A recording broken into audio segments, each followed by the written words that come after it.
All right. Welcome back to Ned's Declassified Podcast Survival Guide, a very special episode with the creators, executive producers, Scott and Michelle Fellows. Hey! Thanks for being here. Mom and Pop Fellows. Mom and Pop of Ned's Declassified. Captains of our ships. Yeah, thank you guys for coming and being here. We're like the stewards of our dreams, just like the first ones to see us off into the, You the were adorable Hollywood. and great and funny and hardworking, and you're still that way. Yes. 100%. I mean, can you believe it? All these years later, the lasting impact of this show, not just on the public, but on our our lives. We're here doing this still, and I don't know. I know we all feel like just a ton of gratitude. Yeah, Oh, 100%. Sure. It's strange. Like just singularly, like us separately, I don't think that there is like that large. I mean, for me, there's that large energy, whatever. But together, we are just the doofiest dumbasses that have it ever hasn't lived. changed. Like, oh my gosh. Yeah. It was the same on the set. Wild. But that's what we were going for. Doofy dumbasses. That was basically the pitch. Doofy dumbasses with hearts. With Yes. heart. Always with the heart. Thank Always you. doing the right thing. Yes. Yes. That part. Yeah. Yes. Yeah, we've been regressing No. since getting back together. That's not The true. best, Yeah, we've best just been way. regressing back to middle school. We all do. We all do, by the way. See, this is why we should have shared. Yeah, Oh, exactly. See, because we do this all the time anyways. Right. We share So- mics at home Like, all hey, the buddy, time. ju- You're Yeah, right. just be aware of it. Yeah. We've We're in figured it out. there. We're good. I want to go way back to the beginning. Where did the original idea come from? How did this all start? I was asked at Nick to just sort of come up with some ideas for live action shows. I was working at Fairly Odd Parents. I don't know. Were you still EIC? You were EIC at the time. You were like on. Like, I was a Dan at Schneider show, EIC right? on Drake and Josh. Oh, no and shit. Rocket Power at the time. Yeah. And Rocket Power? Yeah. I didn't know this. I loved Rocket Power. So I was working at FOP, and then they wanted to do a big push in live action at the time, and so the heads, Margie Cohn, Albie Hecht, Kevin Kay, they asked me if I have any just ideas, and so I'm like, oh, create shows, and so I just kind of dove in and sort of. I sort of looked at the shows that were on the air, and I noticed that it's like some shows I felt were developed for shows that adults think kids will like. Mm-hmm. And then I sort of went back and said, like, what show did I need when I was in 7th grade? Mm-hmm. And so the idea is like, what would kind of help? And so I was so lost in 7th grade. That's a really transitional thing. You guys talk about it when you talk about your youth. It just was the idea that I'm like, you know what I could have used? I could use sometime. What the fuck is going on? Yeah, baby. So Someone that was, I can relate to telling me what the fuck is going on. Yeah, because looking back in 7th grade, like I just did not know. I mean, my family was very loose. They were entertainers, and so there wasn't a lot of structure going on. I just didn't have any sort of support to sort of know what was going on. So I'm like, let's go back and let's create these silly guys, and based on a kid that accidentally went into the girls' bathroom, which did happen to me at a movie theater once. So that all came from the truth. And that was it. And then it was just the idea, let's do this survival guide. And Nick was really cool to say, yeah, we like that idea. It was pretty exciting. Yeah. So then I left my steady gig so I could come work on this show. On this glad you this did. new Glad you did, upstart. Michelle. Yeah, I know, No right? guarantee. No, you really feel those roots in it because of the potency of the tips. I mean, they're still really good tips and really detail oriented and specific. Yeah, I mean, one of the nicest things from the series is, first of all, seeing you guys are all like still hanging out and friends. And I know you had Rob on, and it's just so nice. But getting back to that question, I'm sorry, Lindsay, I just lost my train of thought. No. One of the nicest things looking back is how you guys all really remained friends, and that's really special. And we all remain friends. We all still text, and you guys come over for New Year's and stuff like that. But I still get kids that come up, whether it's friends of our kids in college that say that show was hugely important. I have a guy on my softball team right now. He's like, when he found out that I was like Scott Fellows, he's like, wait, you created Ned's Declassified? I'm like, who lies about that? Like, if I was going to be an imposter, I think of a much better dude. Very specific. But he said, like, those tips helped me so much. And that is something that was the goal of the show, is to just sort of kids in that moment that get kind of lost and let you know one main thing is that you're not alone because you do think you're alone. Like you thought you were the only guy in class with an erection. That part. Yeah, we heard the erection episode on the way over here. So Even the ladies. no, like these things happen to everybody. And also the other thing of the series we try to do is like you're going to get through this with a good attitude, with some good strategies, and also knowing when to avoid the idiots and focus on the good. You'll get through that, and when you do, you can make it. That's the thing. It feels at that time that it's just overwhelming, but you'll get through it with a good attitude. And Michelle said heart, which you guys all put in the show every episode. Real talk. What was that like for you to leave your steady gig? And did you guys know what was being picked up? Did you? Oh was it a yeah. big I mean, leap of I didn't faith? work on the pilot, the original pilot. No, I didn't move over until it was the series. So you were good to go. Yeah. No, it was super exciting. We kind of a little bit worked together before on a couple of other projects, but nothing huge. So this was a big deal to So work this on was like this your together. first big. Yeah. Nice. Yeah. Working on it so it's like, together. do or die. Well, Are she we was gonna there all help through each the other? casting. You guys were just like always the epitome of like calm and cohesive. How much of that was? I mean, how rough was it to like run that together? Was it rough? Like, was it a No, lot? it wasn't 'Cause rough. you guys had composure. Calm, cool, and Yeah. collected. Calm, Well, we cool, had started a collected. family, so Yeah, and that they was had the crazy babies. part. Was we had the kids going at the same time, so Yeah. that was kind of crazy. And she manages it. Yeah. She still manages were it. around. They would hang PJ out on and the Charlie. couch a Yeah, lot they'd hang out on outside set a lot. the writer's room. Yeah. Yeah. You guys did run it like a You family did it all. business. Yeah. Yeah. What it is? They was. spent It their is. spring break in like the makeup room and then running around and Yeah. It was funny. They would come over on the spring breaks and vacations Yeah. and stuff like that. And that's what was the thing about you talked about the family of the crew. Like they were amazing. They really didn't have to do that, but they did, and they made the kids feel welcome, and it was such a safe space for them to kind of run Yeah. around in. So We were very fortunate, was. but Yeah. that has a lot to do with Nickelodeon too. I Yeah. have to say, like for us it was very easy, but Nick at the time and still is just a really great place to work. I think you Yes. guys went on to other projects and like they're like Yes. that was the most fun. Yes. Oh, and yeah, I think that was that was kind of the universe. It was really different from I think Mm-hmm. other networks, but that's really all I kind of know is the Nick and sort of a touch of Disney here and there or Cartoon Network.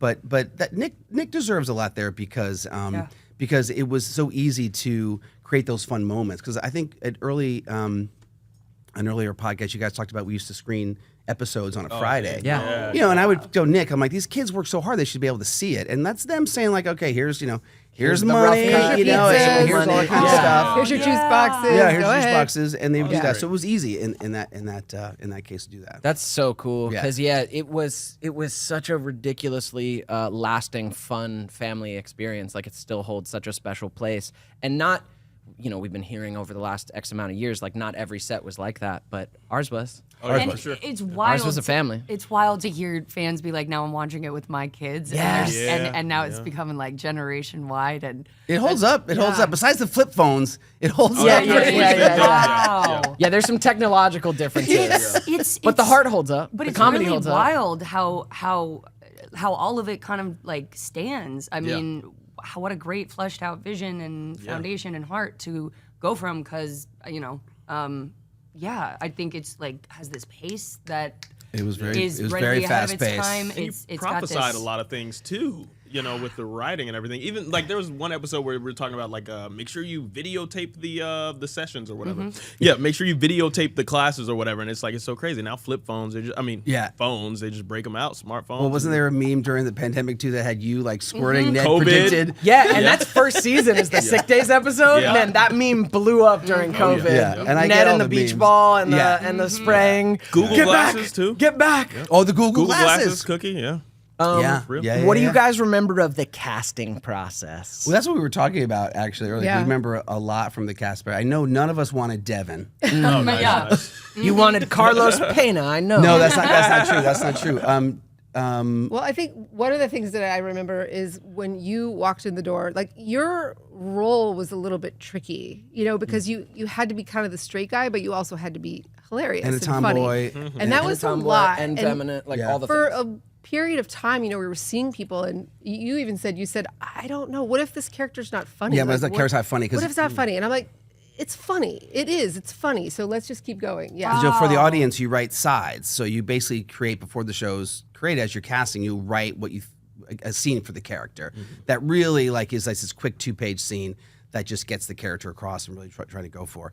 And I remember, it was just an amazing process back then. I mean, I remember pilot season, like it's I think it's changed since then, but there's no pilot season anymore. The Oakwoods would fill up and and everybody would come out for pilot season. So you were seeing, the best kids. But the one thing I remember about Lindsay was you were the first one cast. I'm almost 90% sure. She was. In that first episode. You were. Because she was. And by the way, Michelle and I are, we're there and we have our sides and all the Nick executives there and these kids come out and I'm like, first kid, Mose.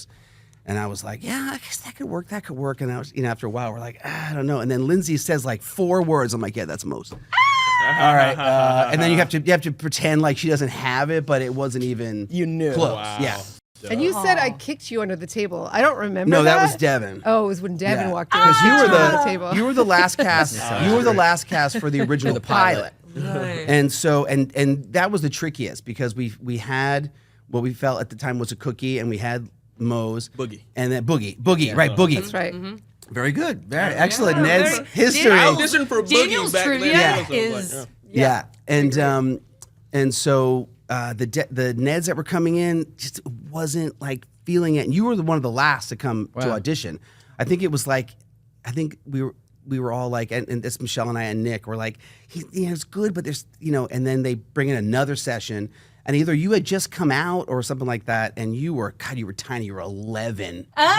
He was so tiny. But you just came out and you sat there and you did the bit, and I'm looking at this kid, and then Michelle gave me the thump.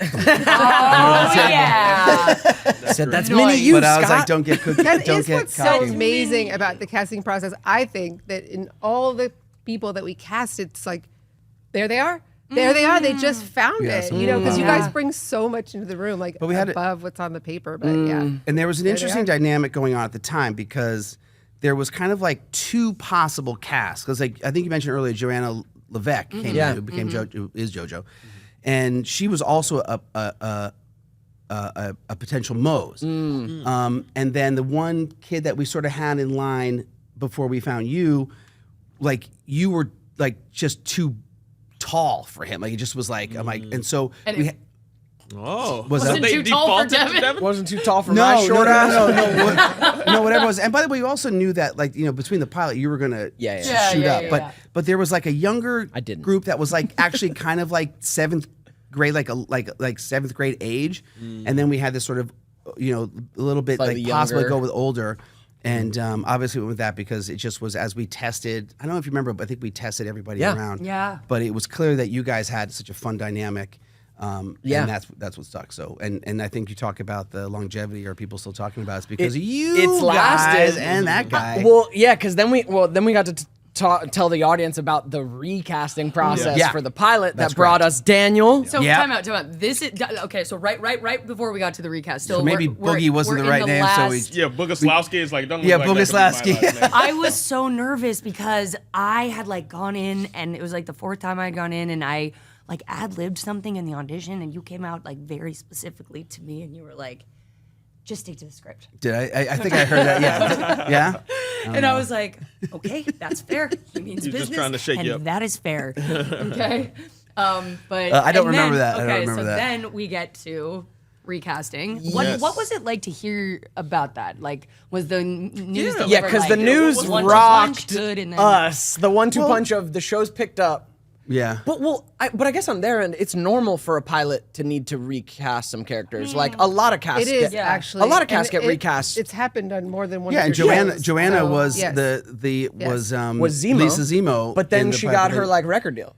Yeah, because she went on to America's Most Talented Kids Yeah. or like that. No, I think it comes down to MTV, which was Nickelodeon, was under that umbrella, had a really great diversity, it was correct. program. Yeah, it was, and it was correct. actually, really kind of forward thinking. Now, it's all in that. I feel so we obviously knew that that was obvious that we were going to change that. I just felt so bad for Stephen Markarian. Yeah, for I mean, sure. I think we were all kind of heartbroken, but we actually bring cast him. Stephen Yeah, you back. brought him back. Albert And by the way, Oppenheimer. Steven's doing great. I think he Albert, just launched his own theater company and Great. doing his in thing. He texted Massachusetts. me and was like, I loved the first episode, you guys. Yeah. I wish you guys well and just That's so great. yeah. And remember, y'all share the same birthday.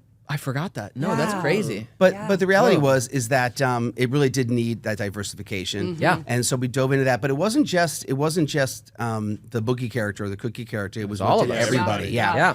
But then Daniel came in. I remember at that point we auditioned you. Was it like in the gymnasium at the animation studio? Yes. Like, At Nick Animation in Burbank. Yeah. and it's a lot of pressure. And you were like very green. Was this like your first? I was green. I had done like Friday After Next. Okay. But yeah, I was just kind of tagging on to my brother's auditions at that time. Yeah.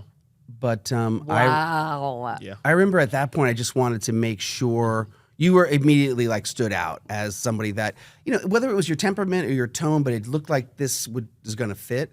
And then I just really wanted to test your physicality because that character was going to be like very physical. Yeah. And I ran you through.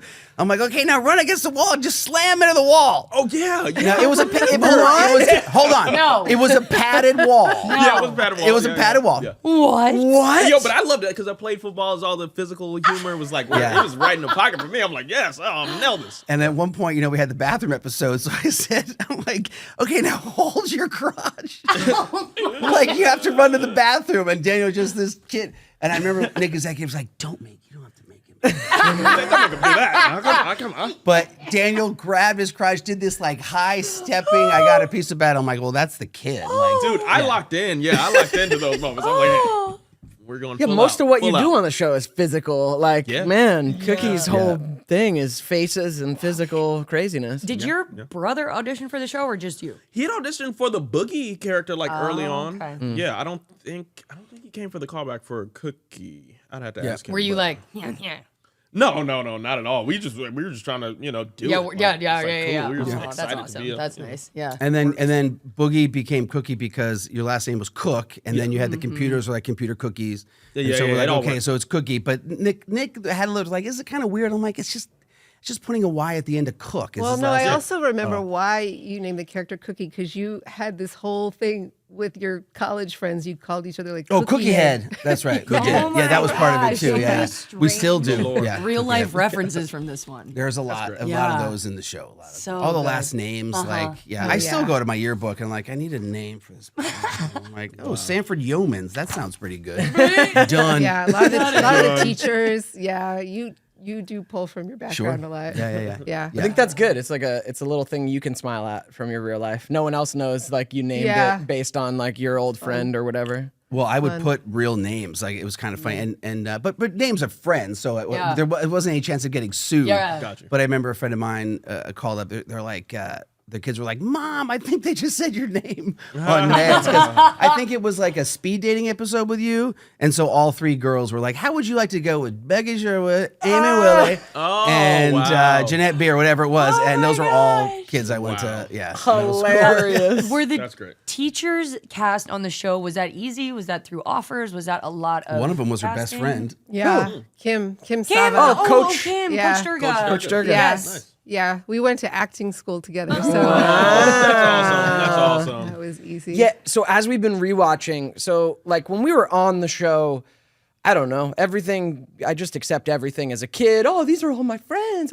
We're all co-actors. This is all great. Rewatching, like watching these adults on our show, these great actors with like long careers and how willing they were to like enter the zany Ned's world, how well they treated us, like They were fantastic. watching Oh it my back, gosh. I just feel Class so much acts. affection I know you for do, them. I know That's you who do. I want to be when I get old. Like Yeah. all of those. As a qualities. kid, I didn't have the context for what like life is like to be an actor long into your adulthood, and like now knowing that, watching them, I have more love for them. gosh. What was casting all of them and like bringing on all these incredible adults like? Well, a couple things. One, I want to give a shout out again to Nick Casting, because they maintain really good relationships with a lot of these actors, which is why when we were looking for roles, they'd say, "Hey, why don't you take a look at this person? They're available." And then the other And thing if they were assholes, they'd never be in the pile. Wow. You know what I'm saying? Well, it's So, true. It's yeah. true. And then also, why am I spacing? Oh, well, for obvious reasons, Mr. Monroe, because I grew up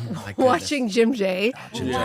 Playing the character Monroe. That's not a huge reach Leap. for that. Yeah. And then, Yeah. of course, Meshack was just incredible. So Yeah. a lot of that was just like, let's just see. Let's see if we can get, the lead singer of Everclear. Let's just see. Oh, yeah. Like, let's that's just big. try. And, he's like, sure, I'll come. Because he had a kid. He's like, my kid watched the show. I'll come. So that really helped. And that episode gets referenced to me a lot. Yeah, Because like that was really now I fun. do music, everyone's always like, Yeah.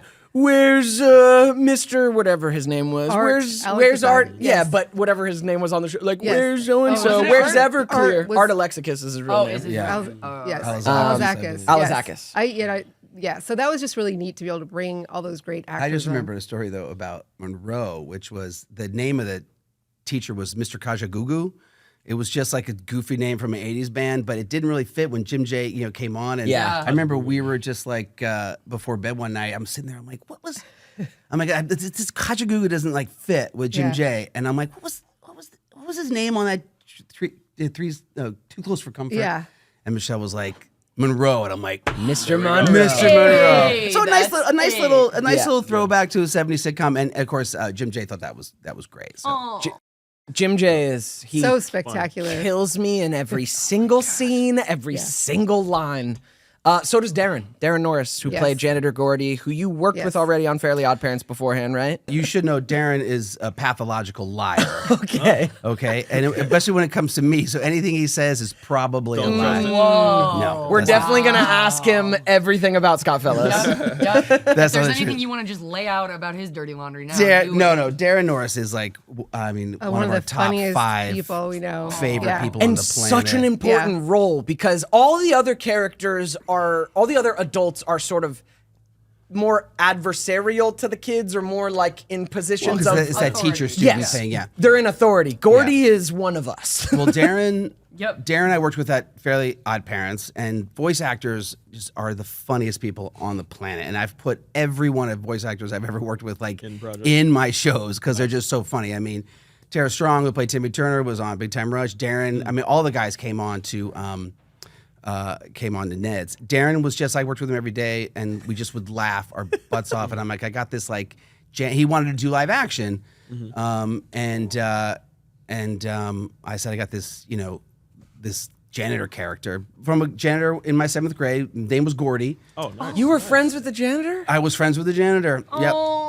And Scott is Ned. and so I remember Scott is He Ned. is absolutely Ned. Yes. Wow. Yes. And I feel honored So many that of these I'm stories, baby yes. Ned. That's great. You are. anyway, so I wrote the role for Darren, but I remember Nick was like, he's too good looking to be a janitor, and I'm like, He's very handsome. So I remember before we shot the pilot, Darren was like, we were kind of like, hey, what is this character?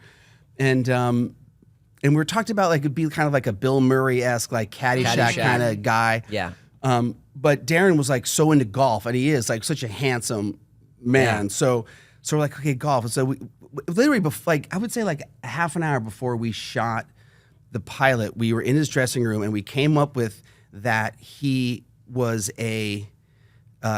his dad was like a gazillionaire, and that Gordy couldn't hold a job, but if he wanted to keep his Trust fund. he had to have a job, and the janitor job was 10 minutes from the golf course. It was the closest job to the golf course. So when you remember the episode when he came in like on a golf cart, and he remember the time he was in a tuxedo and you don't know. Right? Yep. So the backstory was that Gordy was this like trust fund. That's why he's like, Which is why he doesn't give a shit about doesn't give a shit about anything. getting fired, and why he's so damn handsome. And why he's so handsome, and why he gets a little like he's also just an eccentric. Like why he gets obsessed with the weasel. But in middle school, I always tell the kids like, hey, make friends with the popo, like Yeah. make friends with security, make friends with the janitor, because they will make friends with the lunch people, because Yeah. you will get treated like, I think we did an episode about lunch lady, because it's Oh, yeah, like for if she sure. likes you, your day is so much easier. Yeah. If the janitor like doesn't like you, like you could just Scott was in the hallway there. He cover wasn't for- outside, Yeah. doing something, all that Yep, kind of stuff. yep, yep. So that was Gordy. So yeah, so I pulled everything from that and the stories. God, I love Yeah, him. yeah. But as far as the casting goes, you're right. Everyone was so special, So good. and so much fun. A lot of them, Mr. Chopsaw, that was one of the Dave executives, Dave. really good friends with one of the executives, and he came in. I'm like, yep, that's Chopsaw.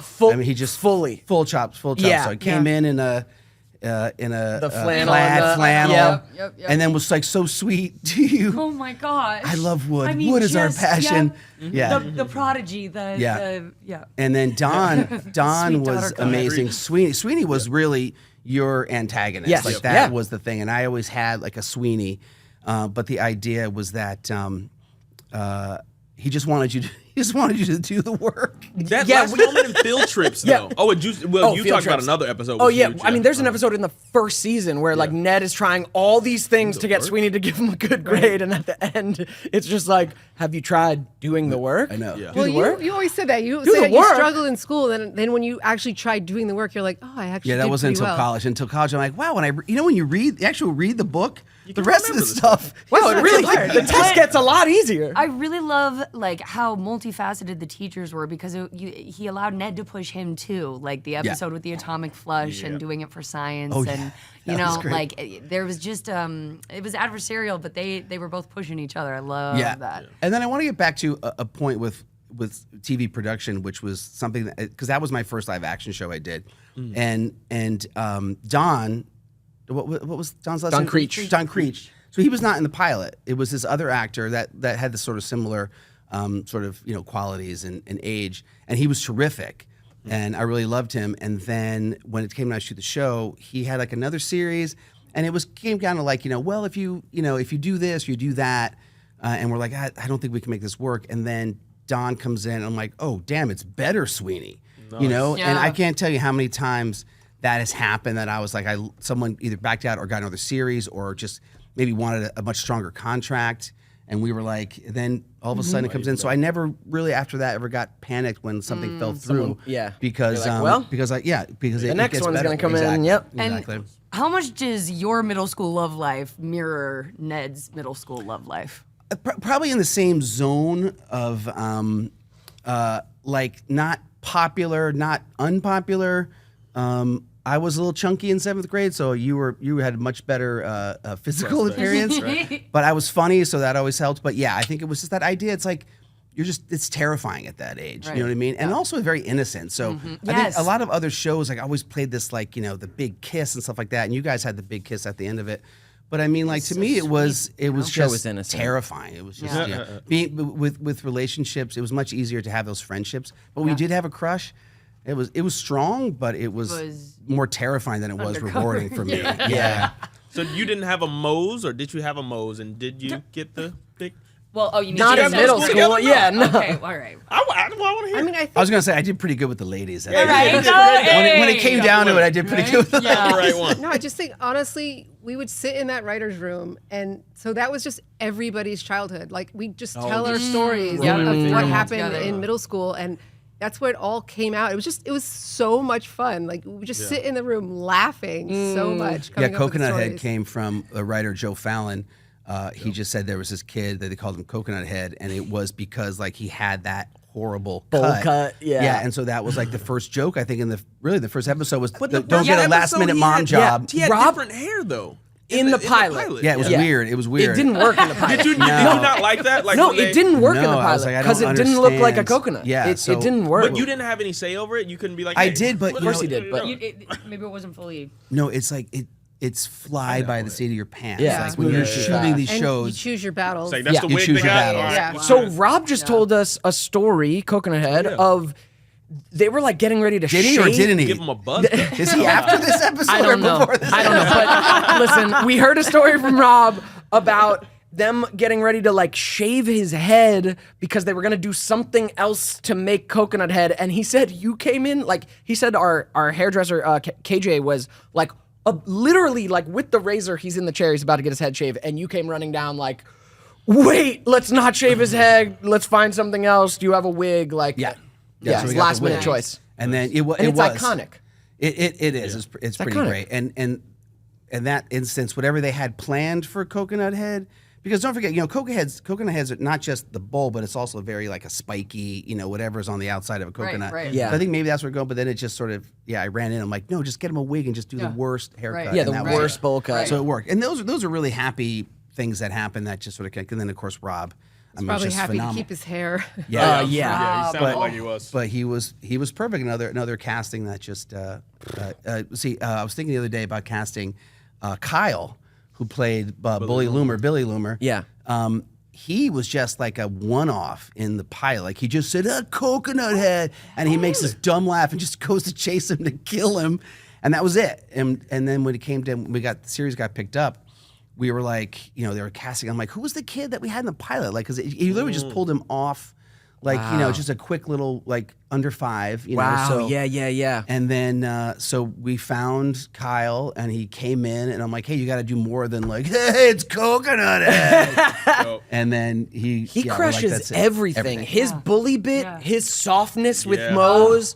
Rewatching it, you guys nailed it, man. Each character, Rachel Sibner, Lisa Zemo, Oh, wow. just Yeah. perfect. Alex Black, Seth Powers, like watching these characters, everyone was so in the pocket of their character. It was blessed. It was. Take them down this year, Cookie. Alex had a way of reading lines that was so strange and always threw us off, but was so like an accent, but it wasn't. Exactly. My favorite delivery of Alex, who plays Seth Powers, is you were crushing on him, and there's a scene where I think it might be the 3 of you, but you're like, I think I want to go to the dance with Seth. And then you look over and you're like, Seth, really? We pan the camera over and it's Alex at the water fountain. He's like, how does the water come out? But he put that like breathy, and then we pan back to you, and Devin goes, he's clearly a deep thinker. Yes, he had this How way of speaking. air, It's the like, aspiration, One of the my air. favorite Seth moments, seating in tryouts, when Ned's like, hey, it's not a big deal. I can just go sit there. And Seth was like, well, Ned, this is da-da-da, da-da-da. And here we have these. oh yeah. So Right they're sitting at the cool table. We're sitting at the dorky table. I'm just like, what's the big deal? I'm just gonna go over there and sit there. And he's like, oh yeah, Ned, for sure you can sit here. Let me introduce you to everybody. This is Susie, so and so, Lisa Zemo, nerdy boy, and sits me right back down where I started seamlessly. Such a good bit. Yeah. Wow. Alex Black, legend. Incredible. Yeah, really fantastic, and just really blessed with that cast. I mean, when Yeah. Meshack came in, Oh my and- Susie was I different love in the Meshack. pilot. Yeah. Susie Was- was different. I didn't was Susie remember different in the pilot? Yeah, Yeah, we just saw a photo, but yeah. Oh, okay. I mean, I remember when Christian came in. So Christian came in and just did this audition for Mose, I think, and it was just a very different approach to Mosley. And I'm watching it, I'm Attitude. like, this Am I is right? I'm like, it was just that, and like just kind of like breathy, but I was like, I'm watching it, I'm like, okay, this is not Mose, but this is something. Yeah. So I was like, okay, let's make this Moses' rival. And so that's where Christian got it. And of course, that worked out great. Those first episodes, like Mosley, crabgrass. so good. So good. Christian was Bucket great, list man. moment, the Honestly, a Seinfeld lot of the kids showdown. came that way because they came in for the audition for the 3 main characters, and we saw great people. That but you they were like, weren't right for that character. So we had a whole short list of amazing kid actors. We're like, we love this person. Let's just bring from them the in. main character Yes. casting. That's I awesome. feel bring like them in. almost that's not done. I just always loved how you guys did that. You always remembered, and brought those people back. Well, but when I you just don't know that had happened. Yeah, but when you cast, you get all the headshots, right? So there was definitely kids that came in, and they're all terrific, and they're all trying so hard, and nerves come into it. But there was definitely like kids that had a certain attitude, and we would just take that headshot and just move it over to this pile of like, well, we got to work with this Keep kid. it pile. Well, Yeah. for sure. Or- You would just see one and be like, I don't know what the role is yet, but this kid is really talented Yeah, and we want to cool. put him on And the so show. Aspiring Cool. actors are really gonna Yeah. appreciate that, because sometimes I feel like I go into these auditions and it's like, Yeah. okay, you didn't get this one, so we're just I'm gonna useless. Start again. You're useless. But they're gonna really appreciate that some of these creators out there actually will hold on to your auditions, guys. Well, I think I told you guys, and we tell people, because a lot of our kids' friends, they want to be actors. It's like a lot of times you don't get the role. It's not because you weren't great. It's because you might be taller than the person. A lot of times I couldn't cast somebody because you look exactly like the person you're going opposite. Like you're terrific. So there really is a lot of play involved. But one time I remember we had two actresses For to Logan play. Browning's character, right? Yes. Yeah, I rember you And coming there and were asking. two great actors, and Michelle and I were like, like, we don't know, they're Vanessa, so great. Vanessa, we're like, they're so great. I'm like, who does Daniel want to date? Yeah, I remember. I do remember that. Fun fact: I didn't pick Logan. I Oh. didn't pick Logan. I picked this other girl. Oh, Yeah. so she must not have been available. But Well, no. I think you were like, wait, look at it again. Look at it again. is that Daniel. true? Wow. I think slightly- Logan was great. But- and then also he had a huge crush on Logan, so Oh, it yeah, worked no, out. Logan was great. I think I thought knew that. the other girl, so it was a little. I think it was Kashawn Sims. I'll go ahead and just plug her real quick. I think I kind of knew her, and then I was like, you're like, oh, the girl I know. kind of just picking her because I know her. Oh god. Okay, the story in my head was that you came in and it worked out great. But Yeah. It did work out great. It did work out. He had, It did work out great. Yeah. So I also want to ask, like, our set had such a magical environment. What that comes down to is the top. It's always like we credit you guys with all of it. Is like that's Mostly how Michelle, sets. but- I mean, that's how sets go. That's how jobs go. Is whoever's at the top is going to kind of trickle down the energy of what the environment is. And our set was so lovely. Did you guys have to like consciously cultivate that? Did it just happen because it was such a family environment, like with your kids being on set and you guys? I mean, did you have to make it happen? Did you have to kick drama out? Because our set was like lovely, we man. did kick drama Yes. out every now and then. I think people got asked back who were genuinely nice people. It's that classic thing. Like, it was a nice crew. It was a nice cast. Like, Yeah. everyone really made an effort to, be inclusive. And also, we tried to create an environment where, you guys are there for so many hours a day. You're not in a regular school. So one of the things that we talked about was just trying to create kind of a fun school environment so that you get that a little bit, because you're kids. You guys are kids. You so guys were kids. And I think that I just sort of had an idea that if we're having fun, then that'll go on the set. Even though we're doing a scene that maybe isn't so fun, or it's something that maybe is a little bit more dramatic or emotional. But I think if Not too the much of that. crew Yeah, I is- was gonna say- no, Not we too didn't much have a of lot. that, No, Nick. but I'm saying, but if the crew's having fun and the cast's having fun, I think that eventually comes out on camera. And so I think that did work. yeah. That is beautiful. And it was very And important. it's true. It was really important for the both of us to make sure that you guys had fun, because you really did. You gave your childhoods to that show. Did we shoot for 3 years? 4 years. years? 3 years. 3 years. And right in the middle of that time. Yeah. And so we wanted to make So sure we worth did it. not. Oh, yeah. My but best. Yeah. but I make mean- sure that was in time that. And it was. We still had a childhood because the environment on the Yeah. show Because of it. was You were like just being It amplified at our school. childhood for sure. Yeah. Because we had a Definitely big cast of amplified kids, like We we, did, were yeah. hanging out and playing, like we were working our asses Yeah, but off. the social but aspect the social was- aspect was there, and the kid aspect was there, the play. Yeah, and I and that think was really that's important. Yeah, I think that's really I think lasted. we had sometimes we did airplane contests, right? And didn't we do like Yeah. Jersey Oh my gosh, days I have and, a photo Yeah. of you with your paper airplane, and you wrote "fuck No- off" oh, yeah, on yeah. it. I've seen that picture. Right? Yeah. He's so appropriate, but also obscene sometimes, Yeah. and it's amazing. Yeah. Like, Yeah, what the that's- fuck? that's you guys the you guys slight laughed difference. every time I swore. You Yo, guys oh, it was, laughed. oh man. Yeah. and just think every time you knocked a plate of food out of my hands. Oh yeah. That was, how does it taste on the floor? I remember one time you guys were in school, and I just opened the door. I just gave Lindsay a huge like this, and I closed the door. And apparently, your teacher was just like, What just happened? yes. Okay. Yes. No. That was a dynamic that would happen often. So Scott Fellows is our creator of the show, executive producer, boss on set of everybody. We have our teacher and welfare worker. Our studio out teacher for us. is also there to make sure the child labor laws are good. Yeah, yeah. Make sure we're being treated well That's as correct. children, That's right? correct. Yeah. And he's a true educator. He's such a sweet man, Scott Plimpton. Yeah, Scott was great. Scott was But incredible. Scott would just basically live in his hole. Like he would live in the schoolroom. And Is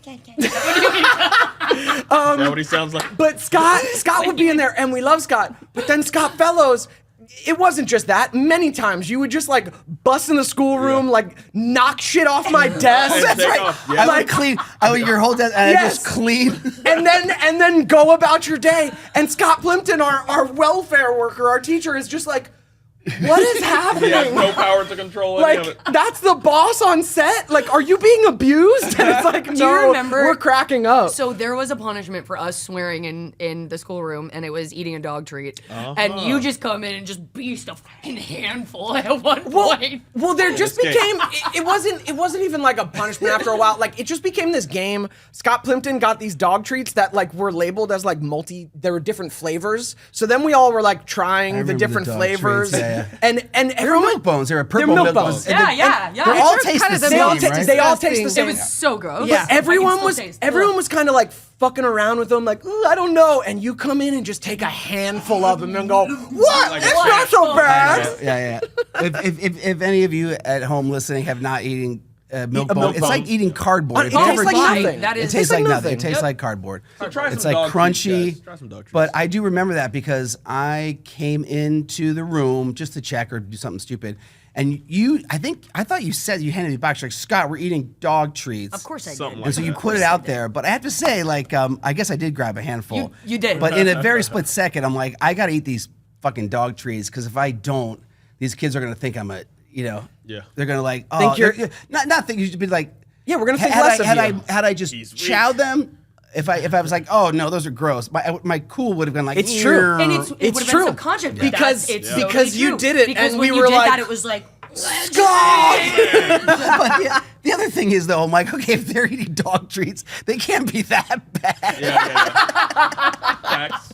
You know? Yeah. I think if you were saying like, hey Scott, we're eating dog shit. Yeah, I'm gonna pass. Not my cup of tea. We'll leave Yeah. that on you guys. Yeah. You guys have that Yeah. one. But Scott was terrific, and he also knew that was a real impressionable, important time for you to not just to get your education, but to really be enjoying that time. I think I listened on a podcast. You guys were talking about people that got let go. I remember a wardrobe person upset you, and then we fired her. Wow. Yeah.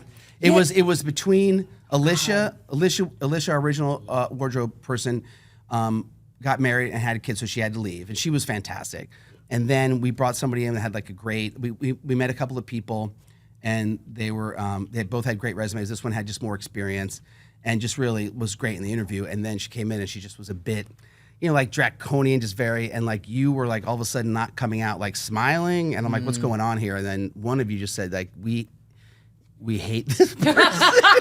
We definitely I don't had we, remember And I that. went to definitely Nickelodeon. we definitely had that with our first studio teacher, teacher, on yeah. the first season. Yeah, she we was were like, Yeah, I yo, remember we her. hate this Yeah, yeah. person. Yeah, Like, she's so mean.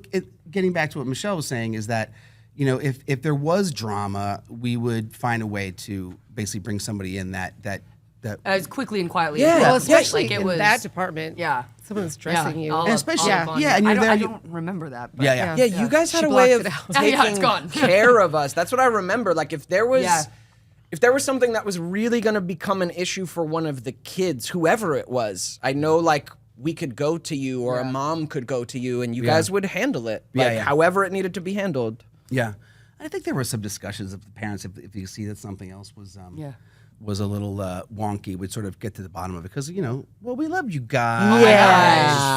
You just What's not to love? consistently Right back at you. like showed up for us and like loved on us, and it just shows. It still shows. Well, Yeah. you guys feel Yeah. like family. Yeah, for real. You Dude, really do. I gotta get back to those You really Rose Bowls. do. Like, let's go. Oh, right, Let's go. yeah. It's always so early. It is. How Yeah. funny that I'm running into your guys' son at parties I these know. days. That is so weird. I'm ending up drunk with Charlie, and it's Okay. wild. Yo, it's wild. Well, Charlie's He's an 26 adult. now. He's a I fucking adult. understand, but that just doesn't seem right.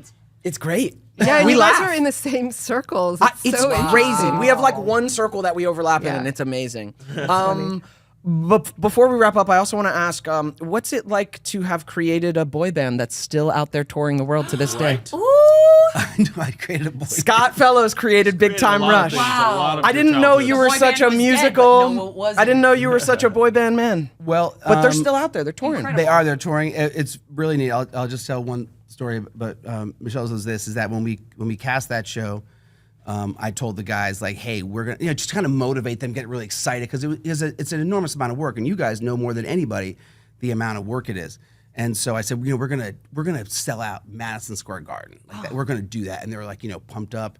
but we didn't like during. I thought this was gonna be like. Dang. No, the guys did like 3 tours I think during the show, but we never did like massive. That's what because Bieber was selling those out and Miley was selling those out, and I just was like, I was always kind of bummed that we didn't do that thing that we told them they were going to do. And then last summer they sold out Madison Square Garden. There you go. There you go. I always joked to the guys, I'm like, hey, it took 10 years. Like I told you. That's amazing. Though. So are there and Kendall was Kendall was a friend of mine when you cast him. Yeah. Kendall was like one of my teenage homies, and then Carlos I knew, Logan I knew. Yep. So cool with all those guys. Well, the nicest thing is that you guys are all together and you're still really good friends, and that's our favorite legacy of the show. I mean, it's kind of neat how you guys all still like each other, and it's And that good times. feeling is still there. It's like, very that like no creative time magic. has passed. I know. Yeah. And then a couple things before we go. We're wrapping up, right? Yeah. Yeah, but I just wanted to say there's on an things we gotta earlier talk about. podcast, there was like, I would come on and just tell you guys what to say. Wow. And that did happen. yes, lot. yes, it did. But I do want to say that that there's a term in kids TV that Daniel blows up in 45 minutes. Yes. Which is I said, can we not say the kids blow up? yeah. But what blow up means is that there's only a certain amount of time you can be on set before you have to go back to school, or you basically reach your allotment for that day, which is nice to have. Like, don't overwork the kids. Right, but it's stressful in a production. You have only so much time to get those scenes. So and while if a you guys kid's are about looking, to be wrapped, right? So when you're thinking about something else, or you guys are on set, I'm looking at the clock. I've got like 5 minutes, so that's why I was always just running out. I'm like, because the other thing say is, it like this. We'll We're say it moving like on. this because I don't remember a huge. no, because part you of were a that. better actor. Good stuff. Good stuff. Well, no, but I would not take that away that he, you know what I mean. And That no, was, like, I a say normal- that with reverence. Is Yes, like you yes. would do it, and Yeah. it would always be funny. Like, Oh yeah, Right, yeah. right. You knew what it needed and, to be. and It's it like, stop wasn't, wasting and it time, stop wasn't wasting time. every line. Right. Like Yeah. Sometimes but it we would, happened sometimes enough. we would team up though, because I remember one time in a couple of scenes when he kisses you for the first time, but he thinks he's kissing Susie Crabgrass, and you're like, "What do I do here?" We're thinking, Yeah. What's funny? just go. Oh, but you point. Yeah, you pointed. That's There a were really so funny many bit. of those we kind of would Scottisms. team up. Oh, for sure. I don't say that like, oh yeah, Susie's on the dance floor. That one still kills me. Susie's on the dance floor. So good. Oh, I saw. Speaking of Kendall, Big Time Rush, I saw him recently, and I brought up you, and then we were both just going, Oh yeah. Yeah. just like Scott Fellows isms. Oh, I also want to ask. People ask a lot about the high school survival guide that Yeah. never was. Kind of what was the idea and what happened?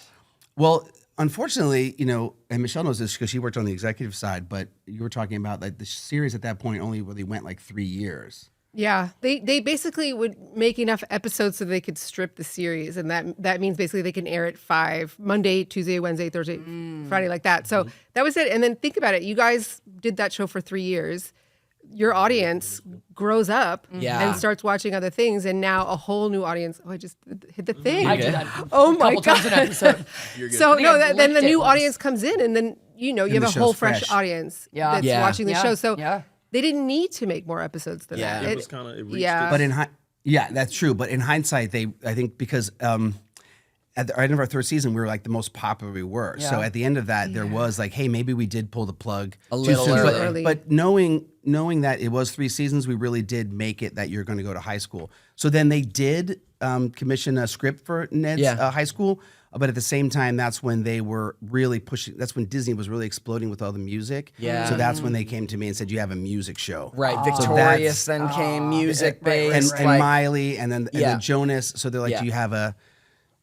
So at the same time, I pitched them like a the show pivot about to the the boy world's band. worst boy band. Yeah, and that's what it was. And then you guys know we went back with maybe even adult an adulting. Yeah. Yeah, that was the Friday. last thing I wanted to bring Yeah. up Yeah. was Go to college. we for a couple years developed at least the concept of Yeah, great concept, the yeah. adult survival guide because the fans who watch the show, they've grown up just like us, and now they're in the fucking real world. Like people always ask me, like, "What would the reboot be? Are you teachers back in school? Are you in college?" It's like, no, I like dude. the teacher angle. Yeah, I do. I mean, that's funny, but like, Yeah. but Ned Ned wouldn't have become a teacher. A gym teacher? Maybe. I think that Ned would have tried to go into like a career in like video games. Yeah. But then Failed. end up teaching. Yeah, later. Already. Yeah.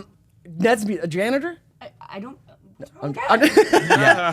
But I loved our concept, which is like that's the hardest time for this generation is figuring out once you're dropped into the real world and you kind of realize like nothing has prepared me for how complicated being responsible for my adult life is. Yeah. Paying my own bills, roommates, cars, insurance, life just all of a sudden comes hits- at you it hits, fast. yeah.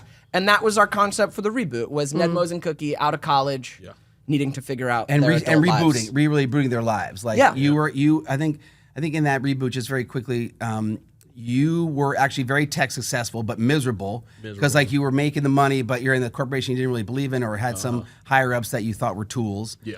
You were engaged, But And- had come from anger management. and you just got out of anger management. Yeah, and Yep. coming out of a major relationship, Yep. which is like a huge adulthood transition when you're kind of rebuilding your life. And then you end up, I forget, you quit something. You end up on his couch, and by the end of the theory was that you and Cookie are living together. You leave the guy because you realize you're not, and then you guys kind of all restart. Yeah, the thought for the pilot was like Ned actually at the beginning of the pilot being actually like despondent, like struggling with his adult that's right. life, I unable to give tips. And then Cookie calls Mosley. Mose, like we haven't been in touch. He calls. You Right. gotta Recalling help and him. reinforcement. Like, you gotta help And the him. backstory, I think, was that you guys had dated We at had some point in dated. high Well, school. for sure, we dated. Right, Yeah. so you call her. He's like, I can't help It him. was and my you old come in, love. and you're like that. You're like, snap hey, out of it. snap out of this. Yeah. This isn't you. Snap out. And you get Ned back on board with like, all right, we're gonna do this adulthood And do thing, adult and I'm tips. gonna create a new Yeah, guide. a new guide. Yeah. Beautiful idea. Beautiful I agree. idea. I Things come agree. around. Things come around. Yeah. You Yeah, never know. I know it's still never out know. there. I just wanted it to be shared because I loved it and I loved our pitch. I liked and I the loved idea of pitching it. with you guys. Yeah. Yeah. And like I just think the concept was like a win-win for everybody, the audience, us. Yeah, it's not, whoever it's not had dead. it. It's there. not It's dead. there. Yeah. And when Put in so much good effort for that. Yeah, yeah. Man, it was That fun. video. It was yeah. fun. Yeah. Yeah, because a lot of audience members ask, what do you think Ned, Mose, and Cookie would be doing? And I just wanted to share that because I think that's what they would be doing. They'd be struggling through their 20s like the rest of us. But figuring it out. But figuring it out. Figuring it out. Yes, Figuring it exactly out. like you did in We're middle all school. figuring it and out. diving in figuring it and out. diving in Yeah. and doing the research and finding out like Right. things like I think we had episodes to like the guide to taxes, the guide to tickets, Oh, right? The guide to toxic roommates, all Yes, that kind that. of stuff. The Yeah, guides to a toxic boss. Yeah, all those struggling things. with roommates. Yeah. Yeah. Finances. So I taxes. love that. Maybe it'll come back around someday. Yeah, you It's never out know. there in a parallel There you universe go. in the multiverse. Every time we finish an episode, You do a like- shot. That's after, baby. No, wisdom, baby. No, she's sober. This ain't middle school anymore. No, when we finish episodes, we like to give one tip to the audience, and coming from the tip masters, that's also the thing. masters. We also get credit for like the tips on the show. I'm like, Yeah, it this was is the all writers' room of adults giving you tips. Well, but but again, looking back at all the tips That that would've we been weird needed from at an that, adult, right? Yeah. From a kid, it's right? yes, but so if you have both of you, if you could give a tip to an audience member out there who is maybe just struggling with their adulthood, Yeah. just struggling with whatever this life is, being responsible for it, setting it up, finding joy. Well, I guess from like a path perspective, you know, you and I were always of the idea of just try not saying no. Just try saying yes to things. Like if something isn't perfect, that's okay. You can pivot. But I think so many times you think, oh, I'm not going to take this job or I'm not going to make this move because it's scary. And I think it just leads to other things. Like it just does, just naturally. It's the same thing we tell our kids all the time. You know, Yeah. You should take this job or meet that person because that person may know someone who has something that you're interested in, and then that will lead to this, and that will lead to this. And so that was kind of our paths a lot in life. And Yeah, I trying to think- manage your fear because it's Yeah. because you're sometimes we focus on making the wrong moves that we miss out on what could eventually lead to the right move. So like we were saying earlier, some things didn't work out, but then all of a sudden it worked out the next time. So those are things sometimes like, you know, I've been fired like 5 times from shows or from pilots or from writing something, but then that led to something else for someone that didn't like the script, but somebody else did like it and said, so if I don't take that thing or I don't take a risk.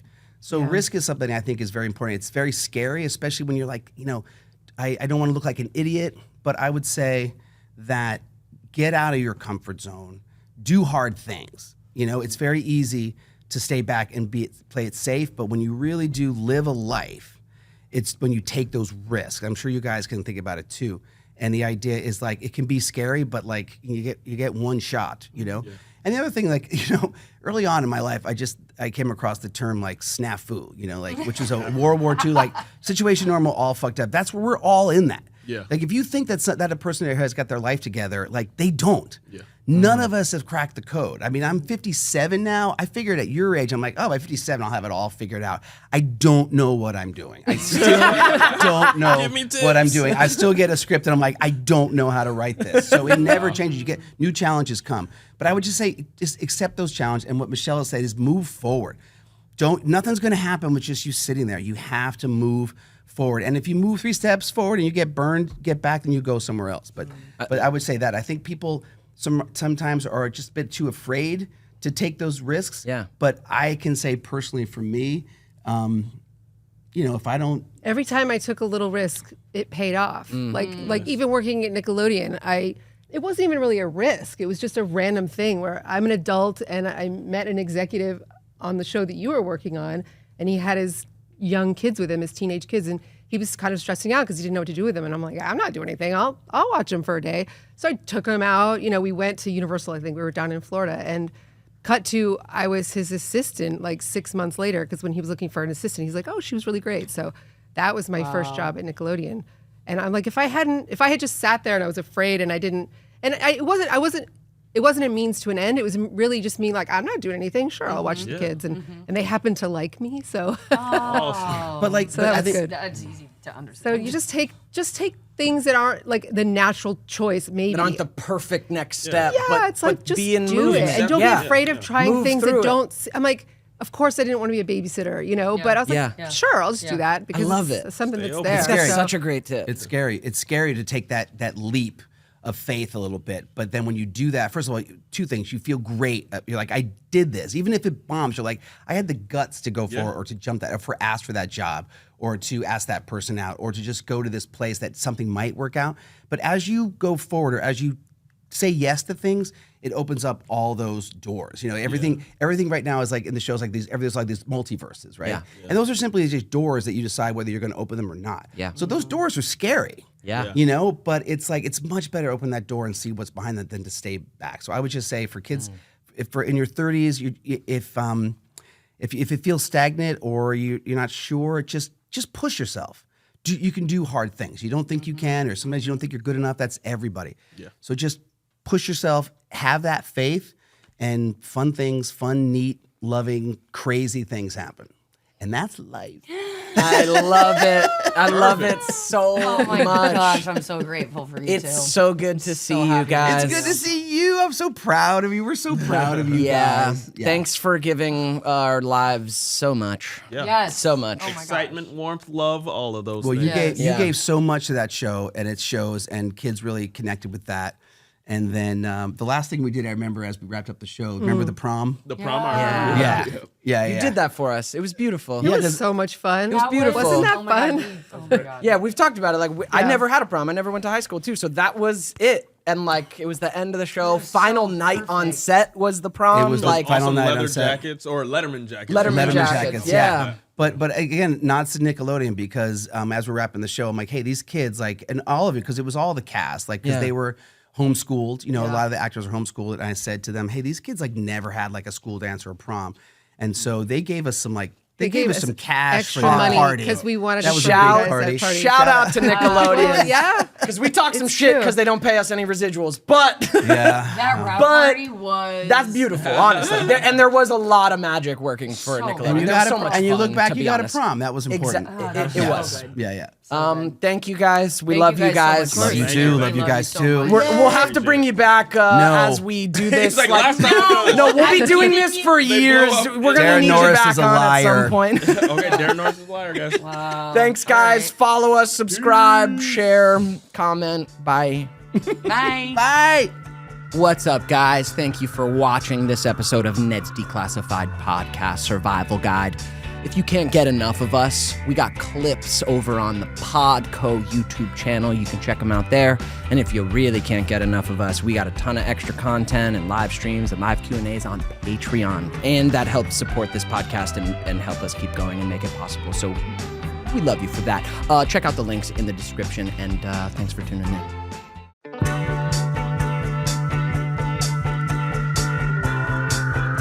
We're on a podcast. Hey, we're back. We It's back. a We back. Poodcoost. It's a Poodcoost. Hutch Dana. Hutch Dana. Hello. We have a very special guest Very today. Former co-star. Yes, Mr. Zeke from Zeke and Luther. That's right. After Ned's, I went to this Disney show. You know, I love the Nickelodeon family. Yeah, but, whatever. yeah. You went to find success elsewhere. success with the Disney crew. Is there some animosity I'm sensing? Sounds like a little bit. It's just for play. Okay, it's just for play, it's not real? Yeah, it's foreplay. Okay. Some people even believe that your show made it so that we did not continue Ned's. We didn't do more. Well, that's seasons. not. What? It had That's- nothing to do with that. I don't think that Not has. true. Is that really? Some Do they people think feel that though? way. They think that. Well, yeah, people, conspiracies. He's a man. traitor. Did I move on to better things? Did I move on to better things? Or? I loved my time on the show, but I from what you tell me, I think that you had something really special with Ned's. So I Yeah. don't know. Yeah. What do you think? Where would you rank it? Things were going downhill when I got over there. Goddamn, was it really? Disney was, Oh no. Disney was rough. Okay. No. We had some special on Ned's. Zeke and Luther. Right. Yeah, it was a little touch and go there. Yeah, touch and go. little It was bit here fun and though there. because we got to do like some pretty, athletic stuff though, and I made some great friends. Yes. Hutch- Yes. Hutch Dano, yeah. How long have I known? I've known you for, my God, since long I was time like now. 14 years old. Wow, you guys Yeah. have the I'm same 31 history we now. do. Yeah. Yeah. That's incredible. Oh, You yeah, are like one of happy my belated oldest birthday. friends. Happy Thank belated you, birthday. sir. You Thank you recently had very a much. birthday. Happy birthday. Thank May- you. Yeah, 32, 31. 31. You're 32? Yeah. 21st, May 21st. May right? 21st. That's right. Yeah. Or Yeah, season. it's everyone. No, he's was, right on the cusp. Well, everyone This- was wondering. Gemini. That's rough. Because cusp it's like, babies are different. was it like 31? Everyone's like, so how are you feeling about being 31? Like, are you like worried now that you're into your 30s? I was kind of like, well, not. I don't know. I always felt really old. Like in my 20s, like I was already like such Wait, a like- Old jaded soul. Are fuck. you Old worried soul. that you're not? You mean jaded soul? Yeah, you kind of had was that. so You kind of had that vibe in your 20s of just like, I'm fucking old already. was like- I was like, I'd I'm run already- into you at auditions and you'd be like, no. oh, dude, I don't know what the fuck this world means anymore. Dude, seriously. He's Seriously. He's like 19. I'm like, dude, we're like 100%. 22, bro. That's I don't think I've ever seen someone portray me more accurately than that right now. No, I So, loved it. yeah. We'd run into each other at auditions That's right. a lot, and you always felt like you were 55. Yeah. You're just like, I don't know, man. It's like My straight kids out are of a fucking John exhausting. Steinbeck like negative month. It's just all of a sudden just like, I don't know what the fuck we're doing. What's the point? So yeah, no, definitely. So 31 hasn't changed anything. No, God, no. 31 feels good. I'm happy with 30. Nice. 31. 30 felt a little bit, it's just the start of your 30s. So you didn't really feel it. But 31, you start feel like you're starting to get into it now. 31. And I agree. Got to be, I've had to be an adult from 18, but you don't really feel like an adult Absolutely not. until at least 29, 30, 31. Completely. This guy hit Agreed. the ground Yeah. running. He was living on his own, like Yeah. right when you hit that 18 mark. That was a mistake. that was a mistake. I've made a huge mistake. Same. 18 years old. That was a was horrible, awful. horrible idea. Yep. Horrible idea. I know because my I've made mom a was huge like, mistake. my mom. I remember I was fresh 18. I think it was like May 23rd. That's how much I remember this. And my mom goes, I came in at 2 a.m. and my mom goes, if you're gonna live under this roof, you're gonna be home by 12. And I went, no. And she went, excuse me? And I went, I'm just not going to live under the roof if that's how it's going to be. And I was like 18. I'm an adult. Yeah, you're you like, no. think you're an adult. You really I and think he was it. winning. He was, I know, he was dude. winning. Yeah, that's also. Only going up from I, here. I, All of thought, it- I thought I was an adult What at goes 18. I up? know what you mean. Must come down. But yeah, and then I got like a really overly priced apartment in Santa Monica that I didn't In need. Santa Yeah, but Monica. all Yeah. your friends loved it. Everyone- all my benefited, friends but- loved it. Yeah, I was one of the friends. Daniel talked Yeah, about that's moochers right. on one of these episodes. It was Daniel. It was Daniel projecting. Daniel's like, so Hutch, should we order I Postmates? wasn't Rillo. No. We got to throw Rillo out there. Well, Rillo, hate to look, do it to you, bro. There's certain people, man, that like just they were there, and as long as your ATM kept going, They're they were around. so down for like anything you wanted to do. And then the minute the money was gone, or you decided to pull back on your spending, it's like shocking how they vanished. It was like quick. It was like all of a sudden he was gone. Yeah. And I was just like, okay. And then, I remember I talked to him one time. He goes, hey, bro, like, at the end of the day, it's like, I like hanging out with you, but I got to make sure that you got stuff to, like, we got to have, like, money to do stuff. And I went, why is that up to me? I said, don't you have money? He goes, well, no. I went, and that's where I realized right there. It was like the whole thing. And then from there, I was like, okay. Friendship. So I bought you your friendship. That's what happened. So. That's crazy. Yeah. Dude, up to Mescal, not to Mescal Canyon, but yeah, Oh, I remember the exit. Like that was you had the coolest spot, man. I did in Palisades. Pacific Palisades. Palisades. Fire. Yeah. Fire. It's an odd little area over there. I mean, it's beautiful though. It's totally beautiful. Also I mean, expensive. super for no expensive. reason. You did it. Oh, You did I it. just really, I was like, the money will never stop. What am I talking about? It does grow know. on I was like, trees. come on now. Three people who really understand. Right. I was like, look, we're just gonna bet it all on black. All right, here we go. So all on black 38. Turns and then out it was. yeah, and And then then it was red. I remember the one time and it was red. That no, my I God. remember. You want to know that? So when, the first time that I've ran out of money multiple times in my life, It'd but be the like that. first It'd be time like that I ran out of money, I go to the bank and I go to pull out $40, right? For what? I don't even remember, but I remember I was like $40, and then so I get the thing that says you have insufficient funds. So then I type in my PIN again just to get my balance, and it says you have 43 cents. So I go, okay. So I call my mom. Because, of course, she's all, your mom's always, to me, the first person I would call. And I went, Mom, and she's like, hey, Hutch, how you doing? I'm like, before I answer that, let me ask, what do you do when you don't have money? And I think I was like 20 years old. 2 years after being like, I got this. I'm getting the fuck out of here. And she goes, well, normal people get a job. And I went, a job? What type of job are you talking about? And she goes, well, not an acting job, like a job. So, are you out of money? And I went, no, I'm not out. What? And I hung up the phone. I was like, all right, I got to figure this out. Oh. It was just the worst phone call, though. It was just a reality slapping you in the face, though. Yeah. I love that that was quick, dude. 2 years. Oh, man. It was This is the fast. world's most interesting man. He has seen some stuff, bro, in his years. Like, Definitely. It's been a ride. I'm actually just grateful to be where I'm at. Because of where, but and now doing great things, directing. As a matter of fact, Lindsay and I worked in a film Yes, that you did. he directed. I also produced. Yes, he did. Is this your first time directing a feet? First, Is this your yeah, first feature? first time and directing, acting. Yeah. writing, acting, producing. Dude. Honestly, I wouldn't do it again. If someone asked me like, "Hey, do you want to act in something that you're directing?" Dude, I did a short Yeah. where I directed and acted. I knew I was gonna hate it, Sure, but there was sure. I had to do it. Totally. Knew I was gonna hate it. Hated it. Right, just because Hated it. I couldn't. The role that I wanted to play was it was pretty close to home, so I Yeah. couldn't not play it. I had that but same I was shit. so fucking irritated. I was like, because then like You 2 can't days be into the behind shoot, the camera. You Yeah, can't be you're watching. You're trying to like watch everyone's performance while you're also trying to give one. Yeah, it's And absurd. it's just. I don't know how I know a lot of actors that do it. I do and too. I'm just impressed. I'm like, wow, how do you? I'm like, not even impressed. I'm like, nah. It's just not worth it. Yeah, Not don't for wanna me. do it.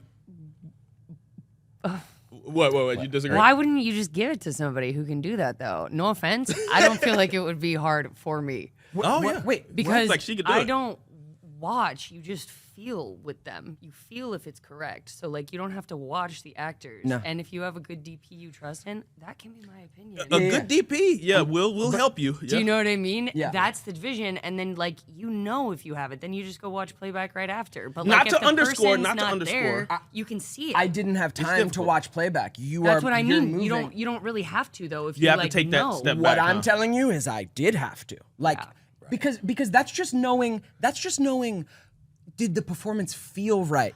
You don't have to watch it to know that. I disagree. I disagree. There are times where it feels right. I gave you guys the crying example. There are times where my character had this like breakdown, and it's kind of funny, but it needed to be a full breakdown. You know, a catharsis. You release, and so I got there the way I would in real life, and it felt. I'm like, oh wow, good. I got there. Watching it, it's actually too much. Oh, for your the playback screen. was like, but I didn't watch it until we're done with that scene. And now so you gotta live it with it. felt like I got there. But if I was watching as a director, I'd go, this is great. This is Use shit. all that. No, just try and hold on. That will be the right tone. So there's stuff you can see in the screen, let alone not just performance, but like you're watching the frame. Like watching the frame. The DP Are we should be in focused? control of that, but I hear what you're saying. But like, are we focused on her? Like, there's more stuff I could see if I was watching the monitor and the scene play out and not needing to perform. You know what I mean?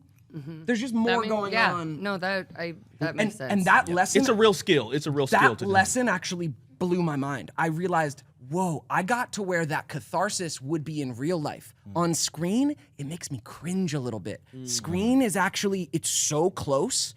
Like, pull it back just 10, 15%, and then we're there. Yeah. You know what I mean?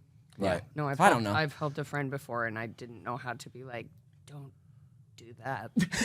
Whatever you're doing, it ain't right. Don't do that. But she was like going into some trauma, so I was like, No, Glad and that as was an actor- therapeutic for you, and but as an it actor, sucks we can on get screen. indulgent. great. Yeah. Great. I want Dang. you as a director. Oh, just dude. come up and just, hey, don't do that. That's some good. Hey, I But wish a good certain directors director would have told can me that. literally Good go like advice. this, Good advice. Yes. and like get them like all you have to do is point out the right thing in the right area for them, and then it's like, you know, How did Yeah. you guys like Hutch as a director? I love. Now's your time to talk shit. I love. Yeah, this no. is the time. Yeah, the movie- Because we're on right now, so are there's on. no Here's the way thing, I can do would anything. not I'll just be talk like, shit. I liked making stuff with you. I think you were collaborative and like gentle while still like knowing what you wanted to do. You know, I wish we would have gotten more of you on like each side, obviously. But and I think what contributed to that was how short a time, like you know what I mean, like Yeah. We the shot that. amount of Yeah. time that we had literally 5 days. Right, and shot you- the whole and we film were in still, 5 we days. were still at 3-4 a.m. on the last dude. day. Oh Like, my I like God. skipped in because I like had been taking a nap for 4 hours. Right, right. Like, one of the actors was looking at me like, Oh yeah, yeah. and I was You like, got- boop. Featured in 5 days. 5 days. 5 days during COVID. Yeah, man. We had to during jump COVID. through hoops to get this. I was about to say hoops. We had to jump through hoops to get this thing produced. Wait, man. well, there was actually one of the best. So we did one part of the. There's like a good 8 minutes of the movie that's shot in one take. Cool. And there's only one take because we got cops called on us. Yeah. Because we were on a hiking trail. And there was like people living across the street from the hiking trail, and they didn't like happy things. So they were just like They had the Trump they were flag like, flying yeah, they over. were Is like it that scene where we get out of the car and like walk? yeah, we do the whole walk up. And I remember we had this one take, and I was just at the end of it because both of you actually had pretty big moments in it. And I remember that we just stayed there for 5 minutes longer than we should have to get the close-ups, and that's everything that's used in that shot, and it's fucking great. Yeah, Yeah. came It through. works really. I can't Yeah. believe how well. But Yeah. that was the reason why.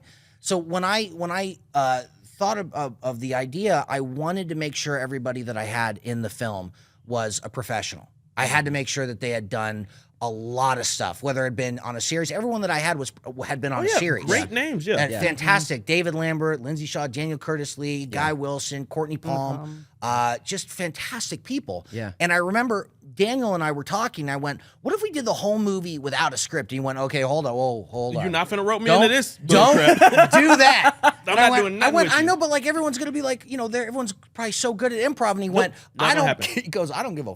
fuck how good everyone is at improv. I'm not- Said you got to write something. Yeah. Okay, you got to have a Definitely, blueprint. Something to definitely. follow. So, but Producer. it was fantastic, man. He decided. I called him because I wanted him to be in it. Yeah. And he called me back and goes, "What do you want me to put into this, money wise?" And I go, "Oh shit, I was gonna because I was gonna be me funding it, and then my producing partner Brie Austin was gonna produce it with me." And then he came in and he was like, "Dude, I believe in this. I think this is a great idea." And it gave me a lot of confidence that like somebody who I really trusted and valued like him was like, "Hey, I'm gonna put some money into Yeah, this." if with you do these things, I gave him a couple like You did- restrictions. you were If like- you get this scripted. If I can pull off someone that I value to add to the project, Lindsay, she Right. ended up kind of saying, "Yeah, I think we had worked Yeah. on the script first." What do you mean, kind of saying yeah, Daniel? It was an unequivocal yes. Dude, Like, when no, I I heard you remember were that. going to be in it, I was like, Daniel, I would do anything just to share the screen with you again. I Yeah, that remember was the great. word I said. You know what I mean? You were also the way that Dana, your character was written was not you at all. She brought it to and life. I remember You you brought brought it to it to life completely different. You were supposed to be no, but it's so hard to find a character that, find an actress that can play a character who has to kind of walk the line of likable and unlikable. Yeah. And somehow keep in the middle so that the audience can make their own decision on how they feel about that character. Because if you play, like, my character is not, to me, very likable. He's unredeemable. I play like the just He's unsympathetic a little bit. because he's so stuck in his addiction that he doesn't care about anybody and nobody else matters. And that's what I wanted to show, like, how bad it can get. That you could have all these people around you that love you. Everyone has a different opinion about addiction and what it means, and is it a disease? Is it a mindset? And the fact of the matter is that if someone's that far down the rabbit hole, it really doesn't matter. Yeah. Because they're where they are. Yep. And nobody can pull them out of it, no matter how hard they try. So, and that was, it was cool because both their characters kind of had this idea in their head. I wanted to show that addiction could be either one, people thought it was, a disease. It was something genetic. Or the other side where a lot of people have talked about it going, you know what, it's just a lack of control. It's a lack of willingness. It's an excuse. Right? And so both sides, there was Courtney and David that were like, look, this is a disease. You guys got to give him a break. And Dana and Jameson, Daniel's character, were like, no, fuck this guy. Yeah. He has ruined everything, and it's his fault. Yeah. And nobody else is to blame. And it was just it was an amazing, some great scenes I in there. think it's going to help a lot of people. Like, because it is a horror. The project is called As Certain as Death. As Death. As Certain That's as right. Death. And it's coming out, launching in 2023. Turn up, right. guys. Hey. July 11th, actually, got the date confirmed. Oh, we did. July get it. 11th. 7-Eleven? That's right. 7-Eleven. That's right. So grab your 7-Eleven. snacks Oh, and wow. get to the streaming. 7-Eleven. Yeah, it's going to be Streaming streets, whatever. iTunes, Amazon, anywhere that you can rent and buy, it'll be there. Transactional Awesome. video on demand. Video Oh, on I You demand. love guys love interest? Yes. Yeah. I was Daniel I was puffed out his pushing up chest. on your girl. I was pushing up on your girl Daniel, one time. Daniel puffed out his chest Yeah. when we did our scene. Cookie sneaky. And it was just Sneaky like, and I cookie. was just like, hey, you know what I mean? He has a great scene in it where he goes, where it's him and David Lambert's character. And David's like, oh, yeah, and says something about Dania. And Jameson goes, why, are you interested or something? Because I was kind of thinking. And kind of like marks pretty much marking the puts the flag territory. down and goes, no, Yeah. I'm interested. And David's Daniel like, did the oh, boy- okay, no, it's all good then. That just walks He did the voice on me. He did the stare. I mean, he was looking right into my vagina, if you know what I mean. through the eyes. Through the into eyes, vag. right down. Yeah, man. I love this. Oh my It was gosh, great, it but was such fun. Yeah, great dynamic though. Here's the Yeah. deal. I was actually relapsing at that point. Yes. Sorry. Yes. It's okay. It's You can. It's all right. Wow, No, you didn't dude. have to say it. That's okay though. Yeah, it happens. You know, honestly, it's a testament dude. to how you're so. I don't think it's going to hurt the film because No, I don't think no, that, yeah. not at all. But it was happening. Right. I was definitely on some Adderall there. Sure. And do you remember that scene? That's why I couldn't stop crying on that scene. Remember that? Ooh, Remember? yeah. Because I was just like, this is what I am right Right. now. Because I felt like it couldn't have been that good. My performance couldn't have been that good. As a matter of fact, I watched But the I playback also and I was did like, that, oh, this like- sucks. But she was hyping me up. No, I did that for Use the drugs. But I would have done that for you guys also. Yeah. But I definitely indulged in it the way I did on Pretty Little Liars too. But that like the I don't know, like I just like I don't know, unloaded. But I also wanted you guys to have something behind the camera to like, because those were really emotional moments that you were having, Sure. right? And you didn't have. Yeah, I just wanted to be on the other end. But like, yeah, I just remember. I don't know, being happy I was there, but just always having that secret and like, you know. Well, and that's hard to. About That's really addiction. hard I- to. I know. Like, whoa. That's really hard. I mean, that's hard to hold on to Yeah. as well. And Yeah. I know that because I remember on one film. I'm sober like 6.5 years. Ooh, so honey. I've stuff, never brother. talked about it before, but with this film, it was something that was really important to me because of that. Because the character I was playing literally was me, probably at 20 before I called my mom and was like, "Where'd the money go?" And she goes, "I don't have your bank account." What do you mean, where's the money? You know, and so when I wanted to make it, I wanted to kind of dive into who I was back then. At least just, not in every way, but in certain areas, I really related to the character. And I think that's why I didn't want anybody else to play him.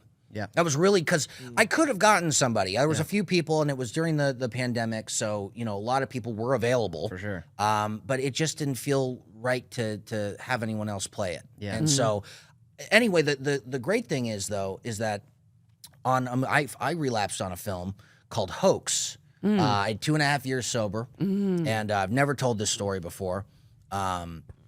But it was 7 a.m. It was the day of the first shooting day, and I had 2.5 years sober. And the Marriott's bar was fucking open at 7 a.m. Like the bartender's there. There's 2 people drinking. It's like at 7 a.m. And I go, this is a great idea. Fit right this in. is such a great idea. I've never had such a good idea. And this is what I'm like making. I'm making God. such good money. I've got like 50, 60 grand in my account from like the last 4 projects. And I'm like, this is the time. If there's a time to try it all out again, it would be now. And so I go up and I go, can I get a shot of Jack Daniels? 2.5 years sober. And the bartender goes, oh, it's going to be a fun day, huh? And I was like, life ruined. All right. And then I just left. And then so the rest of that whole shoot, it was like a horrible fight to stay sober to finish the film. And it was up in Colorado, Lake City. Population fucking 17 people, maybe in the whole thing. It was just You wanna the entertain worst, yourself. worst idea in the history. But like, I'm glad that it happened. I'm glad it happened, and you know what? It's a testament to how talented you are as an actress that you're so good in it. Anyway, it doesn't even matter that you were struggling with what you were struggling with because you're fantastic in it. I've rave reviews from everybody that's watched it. It's been like she's so good. It's like it's Dana, right? Like. She's got, what was her character? I was like, honestly, her character was a lot more simple than when you played it so much more complex. And so, I mean, I can't wait for everybody to see it. I'm really, really excited. No, that's you Good. as an actress. So glad. Yeah. So happy Yeah, about that. absolutely. Man. It was a great experience. I loved it. Remember like, that- I would do it again. That bear? Do you remember the bear? Like There was a bear outside. Yeah, I messed up because I left trash outside the Daniel! garage. And you're like in Big Bear. They call it Big Bear for a reason because there's a lot of big bears up there. But I left the trash out and I was supposed to take it in and we're it's like the evening of the shoot. We're like shooting on the porch and we start hearing some rust. No, we're filming. Look. The rest of our crew is in the house and around the house, and we just start hearing screams. Ah! Ah! And we're like, what the hell's going on? What's going on? And there's a bear. Oh, and it was. You were actually in the scene. I was in and the I hear scene. over the walkie, there is a fucking bear, and like someone like literally is like swearing over the walkie, and I go, okay, wait, hold. Yeah. Is someone making a joke? What are you Gotta talking be about? Is there a joking, bear? right? And they're like, no, there's a bear. Everybody scatters, And so everyone runs inside. scatters. We actually have the outtake. It's brilliant. Yeah. And everyone just runs off, and all of a sudden I just hear Daniel go, everybody get inside. Yeah, Everybody inside. get I was like, inside I'm right not- now. Not on my watch. Yeah. And then everyone, we all saw the bear. It was a baby bear. It was a baby bear. It was There was a baby bear, but there was Mama was around. was- yes. She was around. and then we saw Mama too. Right. Mama Mama she came was, in that's because right. baby was there alone. I Yeah. remember, and I was on the balcony, and I like I have a photo of the bear from and I took a photo of it, and the bear just looks so like, why is everyone upset? Oh, Like, yeah, I don't yeah, understand. super Like calm. He it was wasn't just aggressive. looking through the trash that Yeah. Daniel, you put it Dude, out there because you dude. thought that was the right thing to do at the time. Dude, I called. No. I was like, wait, it was a bear, and I'm like, oh, what do we do? It's a bear. I don't know what to do. Call the cops. Call the cops. They'll know what to do. No. And then everybody else was like, no, don't call the cops. You don't call the cops. We gotta call somebody. Call the freaking cops. I remember you told me you get off the phone. And I go, what'd they say? And they go, just tell it to go away. Yeah. Like, They're like, Are "Not you anything calling me to do." tell me that bears live in the woods? Right. And then the cop on the phone tells me, I'm like, yo, should I call animal control? He's like, why would you do that? Why would you do that? They live there. They live there. That's not. You're not going to take them anywhere. Animal control. Tranquilize the bear. Bruh. There's Yeah, a bear that's in the hysterical. woods. They're like, yeah, Yeah, you're in Big yeah, Bear. that's where they live. Bruh.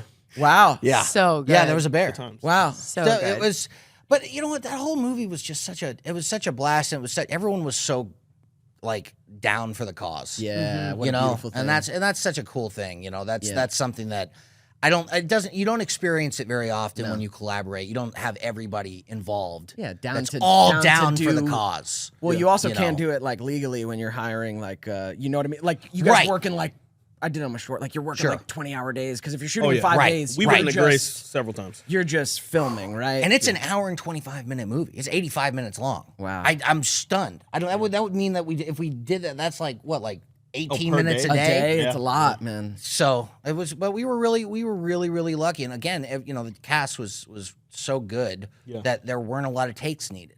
Yeah. And that was another thing. I was like, when casting, I was talking to Daniel about it. I was like, whoever we bring on to play Dana, whoever we get to play Kayla, whoever we get for everybody has got to be solid. Yeah.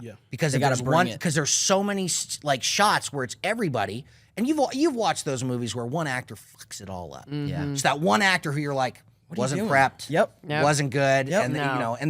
to this day, when you watch a movie like that, you're like, oh, God, how good would it have been had that fucking idiot not You been almost can't. Yeah, it's like good would unwatched. it have been? Yeah.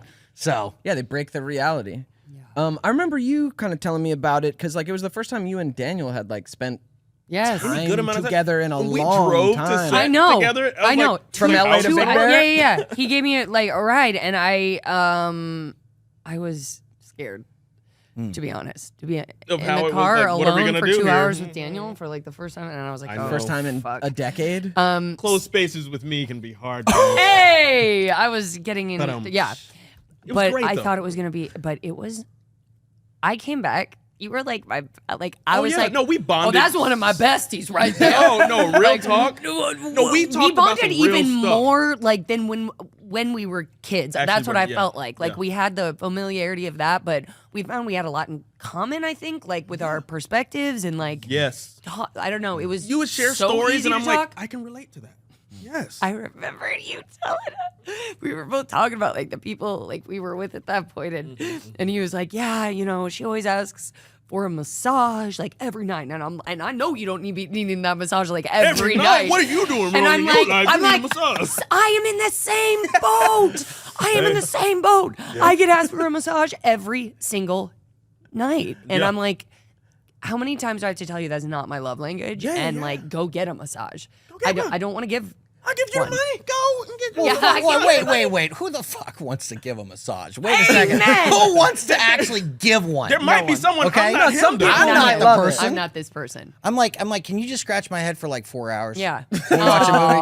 Like, you just keep it in one You just area. scratch my You don't have arm. to do Yeah. anything. Like, just do that. And they're like, well, can I get a massage? I'm like, I will, because you've scratched. I'm like literally been a cat for 3 hours while we watch 2 movies. So like, what am I gonna say? I'm gonna No? do it, but I'm gonna hate it. I'm not gonna be thrilled about it. But I'm gonna do it. don't want I'm not to. thrilled No, about it. sometimes like if I want to go ahead and when I want to give a massage, you will be receiving Yeah. a massage. Yep. Don't ask me. Asking for it every night that's like a lot. Like that's not That's a. right. Then it's not even a gift. Like Yeah, you're no. just using my hands. And the also, fact you that I have an can't say underlying no. medical condition if you Yeah, have that go much right. tension. You got scoliosis. Go figure this out. Go to the chiropractor. I'm not that. No. But see, but when certain massage places, man, like I'm sorry, no, I've been to certain. No, it's not what you think. You know how many times I've exactly gone. what you Hold on, think. it's not what you What about think. these I massages? hold on. Certain massage Hold on. places. Go First ahead. off, I've gotten massages on Carnival Cruise Line. Oh. I've gotten massages down in Long Beach. I've gotten like massages. Long at Beach, I places. bet you have. But here's the thing. How long is that beach? No, I'm telling you that it was one. None of them were happy endings. Some of them were just terrible at giving massages. So I'm talking like a good 55 minutes of like lackluster bad. And you're paying for it. Yeah. It's not like you're gonna get up from the table Yeah, and you're be like, like, I'm not satisfied. You should though, with because this- you're paying for it. But I couldn't do it I know. though. Yeah. Because I was I've like, been that's there. so uncomfortable. Yeah. I'm gonna get up and go, hey, the crap that you're being like, paid to "No, do, this is nice." you're bad at. Yeah. And Give me I the don't want to other pay person. you for Yeah. it. This is nice. Thank you. Yeah, exactly. Dang. Multiple times. So I don't even really trust. Multiple Yeah, times. multiple times I've been like really disappointed. I've been like, all right, that's good. This is a That's good. That's disappointing $80 ending. down the drain. Dang. You must give decent enough massages though, both of you, that they keep getting requested. That they want them, or Oh, they're I'm trying good. to. Well, But they're No, free, I am good. But they're free though. Yeah, and people take Oh, most wait a free second. things. Yeah, That's like Give me one someone of those having free like things. really, No. really shitty pizza that's free tastes way better than if you But bought a it. massage, if it's shitty, it does not feel good. Do you know what I mean? Like a shitty massage is a shitty massage. It's someone pushing into your back in a way that, do you know what I mean? Right, that it's gotta doesn't- be good enough that they want it. I know again my and way again. around the back. Yeah. Right. All My right, way Daniel. around. All right. Neck and back. I do. Neck and back. I do. right. We're Tauruses, homie. Yeah. Like we We're great at most things, but like don't it's ask like me. we're sensual, like as in the senses, like really, and we're grounded. And These hands. That part. remember Peaky Blinders? It's What? good in my heart, but these hands belong to the devil. Damn. That's great. Wait, there's good in my heart, but these hands Belong to the devil. Because he That's does a that's lot good of line. murdering.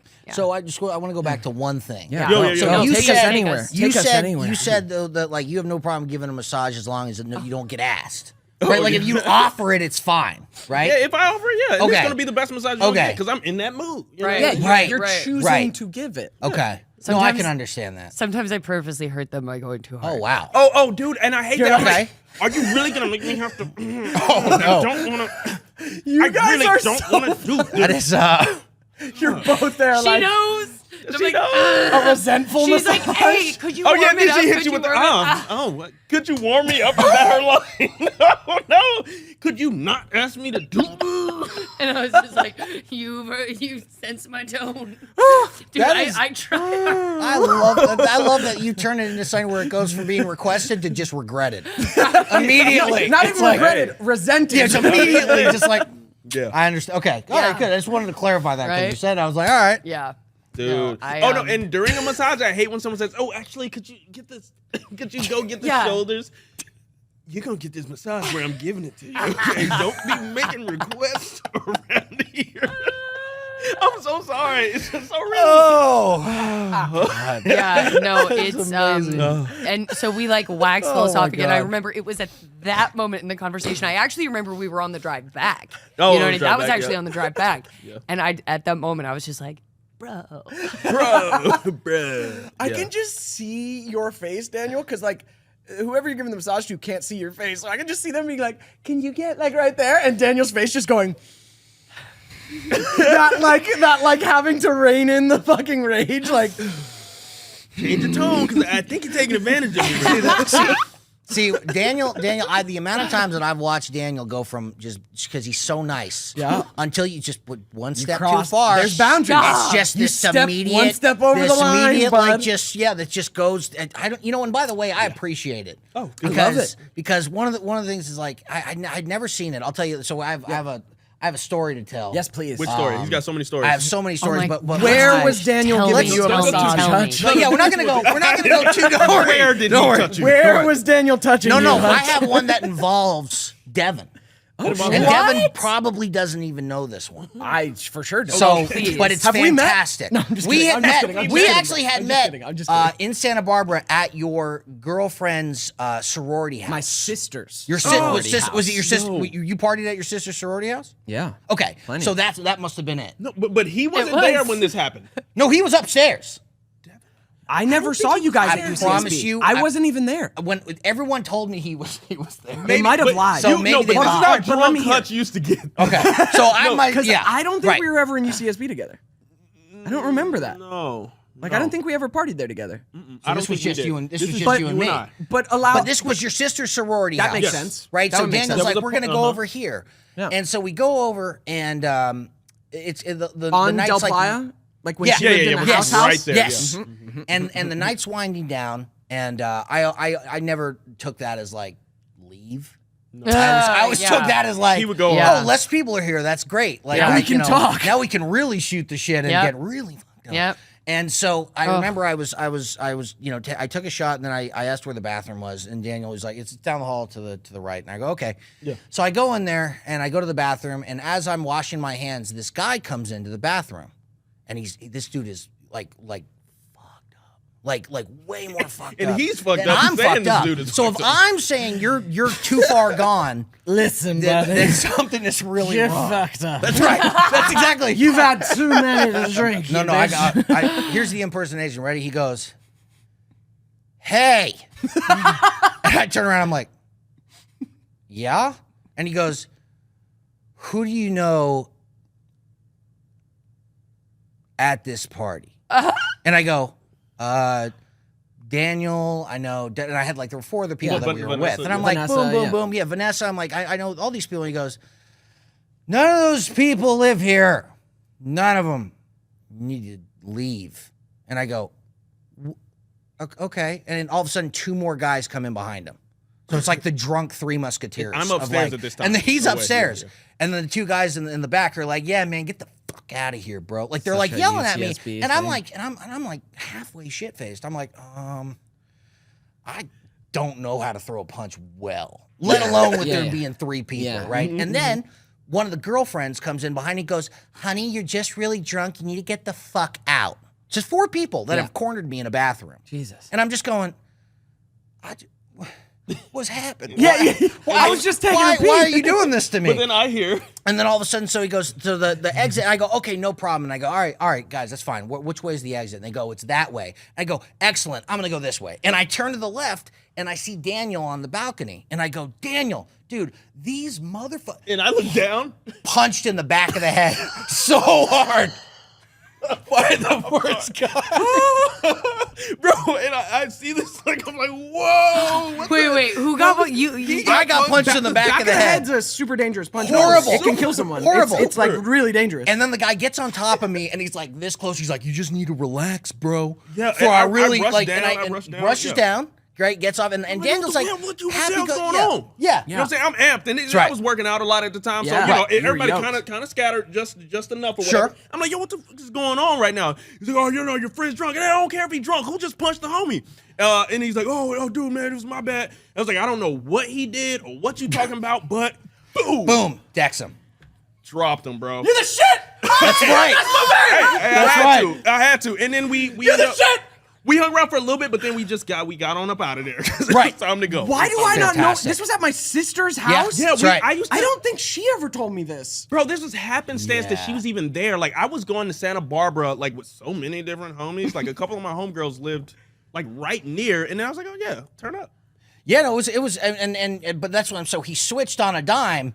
He was went when I from saw him on the balcony, and I was like, bro, these motherfuckers. He was like, wait, what's going on? And all of a sudden, just by the time I was on the ground and I saw him again, different Daniel. Different Daniel. Because, you know, I like to assess, like, because I don't want to just put hands on somebody just because. But I'm like, who hit my homie? Someone hit I him in the back of the am- head. In the That's back like of the that's like fucking head. that's Yeah. fucked. Fuck I am. that. I've been hit gone. multiple Wait. and then Hey, and he deserved it multiple Every times. time, probably. Most likely, it was every time. But I they deserved left it. you alone. Oh, well, yeah, I was young. Well, I mean, he like knocked him and I out had a couple cold. of homies, too, I think. Like with the me. dude went to sleep. Oh, yeah, no, he wasn't going to do anything. The other Yeah. 3 friends hadn't done any infractions. So. Right. And they And I were was like, like, we good? oh, And we no one followed wanted the wrong to- person. Daniel, I love this. Yes, great. It's I fantastic. mean, hey, you know, I got It to was look out for my fantastic. homies. Yeah. I would tell the story about the other Santa Barbara story that we have, but it's a bit We got, long. we got a lot of stories, bro. Like, so this is yeah. the journey that I went on after, you know, We all like, went right, on these. partying with Yeah, Devin we all and went on then- these journeys. That's right. It was us for a little while, and then we kind of like we're off for a couple years. Whoa! It was Good times. Though. good This is times, though. amazing. Yeah, it was definitely. I love this. I love the stories that like were awful in the moment, but Yeah. now they're like the best stories. Yeah, to tell. humor is tragedy plus time. That's right. Yeah. That's right. Well, UCB was funny too. Nice. My sister went to UC Santa Barbara, and like she would always tell me like, oh, and then we blacked out, and then we blacked out, and then we blacked out, and I was drinking at the time, and I was always just like, Vanessa, why control yourself? Why are you regularly blacking out? Like, don't you try and? That's when you've gone over the line. Like Sure. that means you've gone too far. Aren't you trying to mitigate that? And every single time I went to UCSB, Blacked out. blacked out. I was like, oh, got it. It's something in the air, the culture, Oh, dude. it's crazy. Oh. Every time I woke up, I was like, oh God, where am I? Oh. What happened? Wait, were yeah. you there with Billy when Billy got super Bro. Oh, I was- my I best was- friend Billy. I don't love know. Billy. You I remember remember that, Billy. Billy? You- Dude, my boy Bills, man, big homie. We were going to go hang out with some homegirls. My homegirl Brianna Carter. She's the truth. We have a very close relationship. We more friends than anything, but at the time, you know, something might be popping off. Anyway, so we get to Santa Barbara. It's like maybe like 6 o'clock or something like that, and we're talking about we're gonna go out a little bit early, and no, it's like closer to 7. But anyway, this was Billy's first time drinking. Billy Just had remember, never we drank. had Chipotle Oh, beforehand. We had Chipotle. Just This that's Chipotle is something gonna that come you want back to up. know now. Yeah, Okay. it's gonna For come back later. up. Rice and beans and stuff and First tortillas. time drinking UCSB is. Oh, it was a bad Bad idea, mixture. but he didn't even get to drink at the party. So anyway, we get there, and we pick up a handle, some type of vodka or something. Smirnoff vodka. Okay. It's like drinking a Smirnoff. fucking clown. Not even pop off. Not even Papa. Papa was being terrible, but it was Smirnoff. Okay, No, you it can was- survive Smirnoff. And I just remember we come in. I sit this down. I'm like, hey guys, I'm gonna go hang out, you know, with the homegirl. You know, I'll be right back. We gonna get to drinking and it's gonna be lit. Wait, what? I told him. No, I was like, bro, Billy, do not drink too much of this, okay? I know it's gonna feel like you can keep drinking, but you just take one shot. All right, I'm gonna just tell you what, because you went upstairs. I went upstairs. You went upstairs, and I was no, because he goes upstairs, and I don't know Billy that well. I don't know him that well, so I'm just like, it's not really my place to like tell you what to do. But I probably was a horrible influence. I probably was like, bro, what do you're like, here, let's start drinking now, right? And so he goes. These two other girls were downstairs, and he wanted to impress them. I could tell he wanted to impress them, and so he looks dead at me and goes, Hutch, watch this.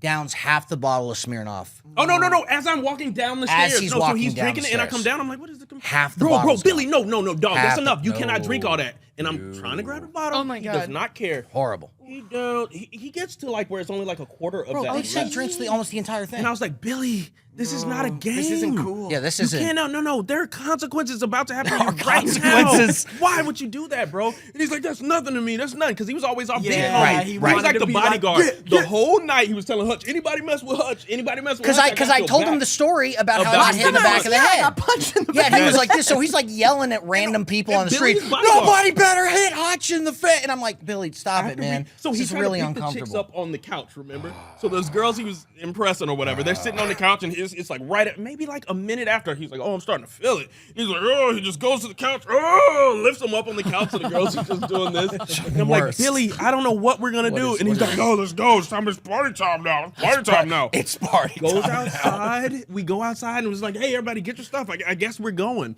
And you know how Santa Barbara is. It's just so crowded. The street's just like It's all a party. Yeah, you're in the whole school of fish. And so we're going, and anybody F with Hutch. That's what he kept saying. I'm gonna knock yelling you my out name. if you F with Hutch. And I'm like, bro, It's the most this is sober I've so ever bad. been in Santa Barbara. Because I was like right there. I was just like, what bottle. is happening? Drank all our Smirnoff, man. That's right. We get outside, and I mean, maybe like 2 minutes of just staggering. He just starts running. And we're like, bro, Billy, where are you going? And he finds like a trailer. Right. And he unzips his pants and he starts pissing. And I'm like, Billy, no. There's a And then bike cop that goes, show me your hands. Like, a bike cop is riding by. Yes, show me your hands. And then Billy like, runs a little bit, like, and then the cop finally gets to him. I'm like, sir, I'm sorry. He just had too much to drink. And so he gets like some type of citation. I don't know what it was. Oh, what a dick. But he was like, yo, just take him home now. Take him home now. And like, I mean, he drank the he's majority of that bottle. He's like 300 pounds. What do you want me to tell him? How is he not vomiting? Oh no, it's coming. Oh my God. Remember 'cause I was Chipotle? just- So you remember Chipotle? We're idiots too, apparently, because clearly. I'm like, Yeah, yo, definitely. dude, man, you drank all my Smirnoff. That's so messed up, man. Oh, he almost spat in my face. So the cops broke up one party, and Daniel was trying to get Billy to get away from the cops, Away which from was the like a cops, really yeah. smart move. And at one point, Billy just goes, and he just like literally spits in his face, like does a full raspberry at Daniel's face. And you see Daniel that switch, and he had to fight it, and he just goes, "Come on, bro, Let's go. come with me right now." He Right looks- now, yeah, yeah. right, it's just completely. So we go to this other house to drink some alcohol. Okay. We get in there, we get some alcohol for ourselves, and he's just like, kind of on the couch. It was weird. Then from there, we go to this other house that's up these cement stairs, which was the worst idea in the world. But the girls were going, and we had to follow them. Right. So we somehow get Billy up the stairs. Like, yeah. I mean, he can't go anywhere without us. No, like, carrying him. We get him upstairs somehow, and it's this. It's like a frat party. It's a frat house. The worst. And they're That's all not where to like, go. Who are you? Who the hell yeah, are they're y'all? like, why are you bringing him in? That's Yeah, what they yeah, really. yeah. They were like, because he was just trash. fucked up. He runs towards the master bedroom. We staggered him. It was like, hey, we just gonna chill here, do some drinks. Get on the couch. Get on the He's couch. inside and he starts. No, he's like, where's the bathroom? Where's the bathroom? We were like, there, down the hall to the left. He runs. He gets to where turn left, right. Yep. Doesn't go left.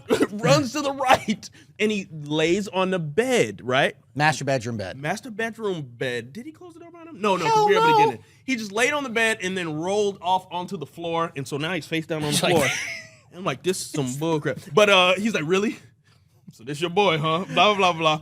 And Billy's there, like, laid down on the ground, head down, and then all of a sudden, bean cheese, Everything. burrito rice, Overflowing. overflowing On everywhere. carpet, by the way. On the carpet. Wasn't I'm like, hardwood. And I'm like, damn, man. And these frat homies come in, and I'm like, And you're I'm like, yoked at what the time. the fuck? But these homies more yoked Right. than me. And they furious, bro. Y'all gotta clean this up right now. Y'all gotta clean this up right now. And I'm like, Billy, you really got me in a pickle, bro. And I wanted to just leave him, but I'm like, this is my dog. He's like a brother to me. Of course, of course. So close. And to I it. sat there and I cleaned up. Had to, because that he's too vomit off fucked the- up to do it. Yeah. So it's on And you. the homies are there, and they're mad, and the girls that brought us in are Oh, it was mad. horrible. It was Oh, that's whack. awful. I didn't have a hangover that morning at all. Because you didn't And I get to didn't- drink enough. didn't do He anything. woke up having slept like a baby. Billy, he Billy. woke up like nothing. No hangover, Oh, nothing. yeah, chill. Well, he threw up all the alcohol. We drew dicks Like, all over his face. For sure. Yeah, we did. Amazing. Yeah. We did. And he was so. You know what killed me though? He was so like unapologetic about it. He was just like. It's because he doesn't remember. He just what goes, a he goes, guys, problem like, he you know, was. I'm sure it wasn't that bad. I'm like, you don't get to fucking say that. don't Okay, know. I was there. I know what Horrible. happened. And I missed okay? out on. I had some good waiting on me. I didn't get none of it. Man. It was Dang. whack. But getting down those cement stairs was awful. Horrible. Oh my I think God. We He dropped ended him up on the once. ground. We dropped We him did. once. We It dropped was- him once. Oh, it was hard. And then he was did kind of like the slinky thing. He goes down like this. But we, we got home, man. I thought we were gonna have to call the police because we had lost someone that night. Because Right. It was dangerous. That was alcohol Yeah, poisoning. yeah, it was alcohol Sure. poisoning. For sure. For sure. Yeah. Yeah, you're not allowed to drink 3/4 of a bottle. In 28 seconds. Like it was so fast. Yeah, man. I was That actually like is- shocked. No, He he's was a able to- legend. wild. He's a legend. It was a legendary performance. Yeah, legendary. Well, That's one of those How UCSB legendary is it if what the fuck happened after? Like, Yeah, no, you no, know, you can't, if you drink that much and then you're cool the whole night, that's legendary. Yeah, Yeah. But if you drink that much and, And then you're a ruin fucking mess. everybody's Night, day yeah. and night in the process, Brutal. bro, I had to clean up Chipotle and vodka mixed together. I'm gonna be honest. I couldn't. Oh, it was. Oh, What, well, clean it up? Here's Yeah. the thing: when you have like five for frat my guys that are best like homie. looming over you, No, you you're gotta cleaning that it. up. you're cleaning Oh, this. clean Like, it and I'm up. like looking, going, well, right, but okay. Okay. Like, I just don't have a choice. Yeah, dude. Yeah, they were just guarding the door, like, Yeah, no, you're get cleaning it, this. Get it all. Oh, How sad is that? You missed the spot. The whole time you're just cursing Billy. You're Oh, like we're just so mad. picking up beans out of carpet. I looked at Adam at the end. I said to the guy, I went, so this is your boy, huh? your buddy, This is your man. friend? This your friend? This is the friend that I needed to meet, huh? That was like so funny. Anybody mess with us, I'm gonna beat you. And he was a vegetable. Couldn't do anything to help. Wow. I love that Yes, story. greatest friend or brother. We have so many great UCSB party stories. Do you still have the song we wrote about partying in UCSB? Yeah, UCSB. If we can find it, we're gonna put it on the Patreon. We're gonna Dang. put it on Patreon. What was it called? It was One more day. One more day. Just yeah. one more day. Ooh, just one more day. I can't- UCSB where the ladies all stay. The bomb like C4. I don't remember the rest, but yeah, that Yeah, was Daniel and I lit. wrote a song like about like partying at UCSB. Yeah, we gotta find that. Do you think you have it somewhere? I haven't heard it in forever. It's got to be on a hard drive somewhere. There's got to It's be those somewhere. tracks somewhere. I'm most certain I have it on my Mac. Yeah. All right. Dude, incredible. So great fucking catching up and like, Yeah, man. so Dude. good. Absolutely. So good. so fun. Congrats on the movie, all of you. I can't wait to watch you all act together. And now we're sober buddies. Sober buddies, that's right. Yes. Boom. And That's Daniel right. and I are not. Ah, There you go. California kind of sober. Yeah. Woo! That's right. Yeah, man. Congrats on everything. Congrats you on so getting much. into directing. Thank you. Oh, Yeah. yeah, we got more projects in We have works, too, another yeah? project. Yeah, we have another one that's on the horizon. That you're not acting in. No, I'm not acting in it. I was gonna. I've written it so that there's not anything in it that I could play, Smart. So you don't even Takes feel away so the that nobody can temptation. even be like, Takes "Oh, away. you should play this." I'll be like, Right. "There's nothing in Do here it. that I can play." Yeah. So Amazing. Do you have, in all your years of experience, we like to leave our audience with a tip at the end of each episode. Do you have a tip for our viewers and listeners? yeah, no. Look, as you go through life and as we kind of go through this world, things are constantly changing. And one of the things that I wish that I had learned a long time ago was that don't let your value be defined by what you book, what job you get, what girl likes you, what boy likes you, whatever it is. Don't let any of that define your value. You get to define your value. And if you just trust in that and you just trust in who you are, eventually that value will be realized. Beautiful. So, Beautiful. Real talk. I love it. Well said. I love Right it. on. Right on. Yeah. Glad to know Where you, can man. people find you? I only have one. I don't have TikTok or anything like that, but I do have just my Instagram, which is Hutch and then period Dano. Yep. Right He's also on, an man. amazing artist, amazing Oh, painter. a painter. Forgot about Ooh, that. I would love to paint with you. We gotta have one of those sessions. Hell, dude, Because I'm we so have the down. same. Yeah, I'm so Yeah. down. That'd be some Absolutely. good content. that That'd be sounds fun. great. We'll paint. I would love that. Dude, I would paint. love to do that. I would paint love party? to paint. I can't believe I haven't thought of Absolutely. that. Yeah, we should do that. I would love that. Should absolutely All right, do that. let's do that. Get Cool. some content. As certain as death, guys. Check it out. July Absolutely. 11th. July 11th. is the launch. VOD, video on demand. Video on yeah, demand. yeah. Absolutely. There you go. Watch Daniel hit on Lindsay. That's right. Alternate universe, Cookie and Moe's. See you next week. See you next week. All right. Hey, nice Hey. episodes, guys. Great job. Thank you for watching. We love making this podcast. Thank you to our patrons who make our podcast possible. Thank you for supporting us. Yes. These Ours. are super friends. Yes. Top tier patrons. Thank you for showing up. Yes. You get your name scrolled on our video. You are literally helping us make like our dream come true, the dream of this podcast, keeping it like, Keeping it alive. You're helping Yeah. us sustain staying in the this. flow of, this cool energy. And you So viewers at home, you can be one of our super friends. Yeah, go check out our Get your Patreon, name right patreon.com/NedsPod. We got different tiers. We do a bunch of BTS live streams. It's a crazy good time. And get your name put. and we can also make gold plaques that will Settle mail down, you. settle down, settle That's a down. lot. We're not manufacturing gold plaques. You know what time it Oh, is? it's time What for time the- is Oh, it? you know what time it is? The Super Friends dance. Oh, Super Super Friends Friends dance. dance. Super Friends dance. How do you do it with the you Super Friends turn dance. and you pull? Super Friends dance. Super Friends dance. It's good. friends. Love you. Thanks for being here. Be here next week. Subscribe, like, comment, share. We love you. Thanks so much for watching this episode of Ned's Declassified Podcast Survival Guide. To check out clips from this episode, go check out Podco's YouTube channel. And for more weekly bonus content, come on and join our Patreon. There's plenty of room here. Thanks so much, and see you guys next week.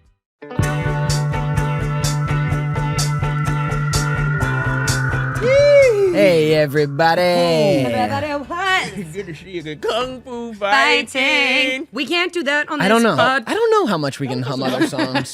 YouTube is where it's fucked. Like on a pod, I think we're fine. I don't know, guys. Everybody was kung fu fighting. There you go. Those are different notes. Different melody. Every bootang Man, was dude, king that fu was us. fu That was us tang. going Fu through fu tang. puberty on King Neds. fu fu tang. Yeah. Kung Fu fighting. Yeah, that's exactly how we sounded. Dude, Microdose. oh, I forgot about that. How about the fact that like we went through puberty on Ned, so like our voices between season 1 and season 3 Just drastically changing, different. yeah. And I kept trying to lean into I gotta find that high voice, but it was very hard to do. Yeah, hard once your balls drop. Yeah, those balls, and they dropped hard. Yeah. They dropped hard. They crushed a couple people. I think. And we're back. We're back. We're back. Okay. Welcome back to your weekly installment of Three Friends Farting Around. Yeah. Three friends burden. Hello to all of you who just listen on audio. Yes, audio. Hello Hi. to those of you on YouTube. Hello. Hello. Hi. And Spotify, we're looking at hello you. to ya too. Spotify. Yeah. People on Spotify, turn up. We out here.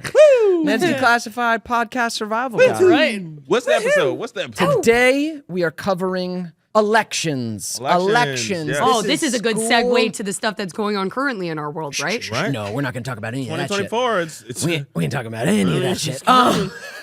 We just gonna steer all the You way. know, Lays over election it. like with like Tracy Flick, right? No, Yeah, we're that part. moving through that. Okay, so recap of this episode. Wait, can Donald Trump run?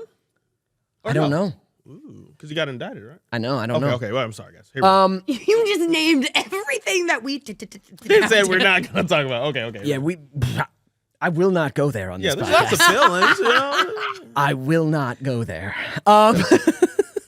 So in this episode, it's the school elections. School elections. You know, we all had school elections. So the huge crew, Ned does not want to be president No. because he says, hey, it's a popularity contest. I don't want to run. His It's fan always base. Susie Crabgrass and Doug Sexy. It's just a popularity contest, which school elections are. But the huge crew nominates Ned and forces people to sign a petition so that he's in there.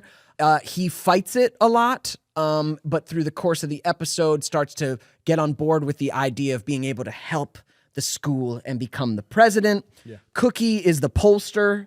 He has printer pants. Printer pants. It's the first time the Cookie's Cookie's printer pants, one of Cookie's iconic inventions, a printer in your pants.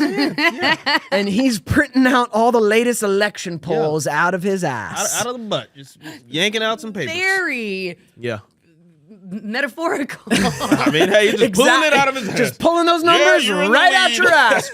Just pumping his head up. 95% of Americans feel this. 95% of Americans who answered your fucking poll. Feel this. Yeah, exactly. People never clarify that. Yeah. 60% of people feel this. 60% of people who answered your fucking poll. Yeah. Dang. I'm in a demographic who would never answer a poll. Yeah. And I know there's a lot of us out there. Right. The people who would never even, hey, can you take a second to answer this for the, no. Nope. Go the fuck away. I'm living my life. So, okay, but you're the pollster. Everyone starts to believe in Ned. The school actually is starting to believe in Ned a bit. They believe in despite his all ideas. of his attempts to like ruin his image, he ends Isn't up. it starts where he starts to go crazy or something, or do the crazy? No, that's a different episode. That's But yeah, true. That was a tries funny montage. Spray painting, right? Yeah, Something Ned like tries to. Gordy. Yeah, Ned he tries uses to Gordy. ruin his image so people won't vote for him. But like that was a funny bit.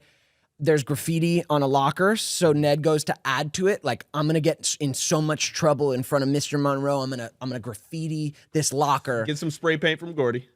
Gordy gives him the spray paint that's the same color as the locker, so Ned ends up accidentally cleaning up the graffiti and getting credit for cleaning up the school. Right. And he's like, "What the hell, Gordy?" And Gordy's like, "What? I couldn't let you like give me more work." Like that was a funny bit. And after everything that happens, Ned eventually decides, "Okay, I'm in this, and I'm going to change things for people." And then the Weasel wins. Yeah, the Weasel ends up winning anyway. Yeah. Wow. Yeah. Yeah, there was this whole bit where your fan club, like they were almost like your, I guess, CIA Huge Crew. trying to rig the election. Yeah, The Huge Crew. Crew. They go around Coercion. beating everybody up. Yeah, just, To vote for Ned. absolutely. And what Coconut Head is, according to my polls, which I was just pulling out of my ass, it was Coconut Head. He was the sole person who could shift the results of the election in your favor. That's right. But the other teams found out too, and everybody ends up beating Coconut Head up. And you try to save Coconut Head, right? He gets run over by Doug Sexy's crew. There's this moment. Coconut has the sole vote, so Susie's campaign shoots him with t-shirt blasters, so he gets really hurt. Doug Sexy's crew of women runs him Stampedes, over. yeah. Ned goes nicely and picks him up, and Coconut Head's like, "Man, Ned, I really liked your alright guy." speech." And it was like, "Cool, I'm gonna get his vote." And then the Huge Crew comes and beats him up, and he votes for the Weasel. Yeah. And that The Weasel wins. is elections, ladies and gentlemen. It's a real... Was I in it? What happened to Lindsay in this episode? Mose had to have been there. What was she doing? You were barely in it, actually, to be honest. You didn't have a B plot in this one, I don't think. No. I was just. No. No, that happened sometimes. No, sometimes there was a light yeah, you episode were for supporting, one of yeah, you yeah. That guys. episode with Cosmo and Wanda, I was like barely. I was Right. on a watch or something. Yeah. No, yeah. that happens some of the time. That, No, I that one or completely like agree. that you guys would have a light episode. Yeah. It just wasn't around you. I think that's really sweet, though. I forgot. I totally forgot that was the plot to get you to win. But that's so sweet. The Yeah. whole school just coming up, behind you. Yeah, it was a fun, good time. It's like school elections are really a part of elementary school and middle school, so I can kind of like see like the writers like, oh, how do we tell this story? Like that makes sense to me that they want to tell school election story because it is a big part of school, even though I it's such- never experienced one school. I don't even. Oh, they didn't Election, have. no. Well, they didn't have those in Catholic schools. You know what I mean? You don't elect anyone you in just follow Catholic school. God. You God is just the you just follow God Jesus. is the OG. Got it. That's Mary, Yep. Mary. You had school elections, right? Did you ever run for anything? I remember them. I never ran, man. I remember it, but that was just never my thing. I was never really involved in the student body. And Yeah. sometimes I feel like maybe I should have been, but no. I've never been into popularity contests. I was always into just having my own merit at like certain things. I was never into assuming some position in having rank because of that position, except for the football team, but that was merit based. You know?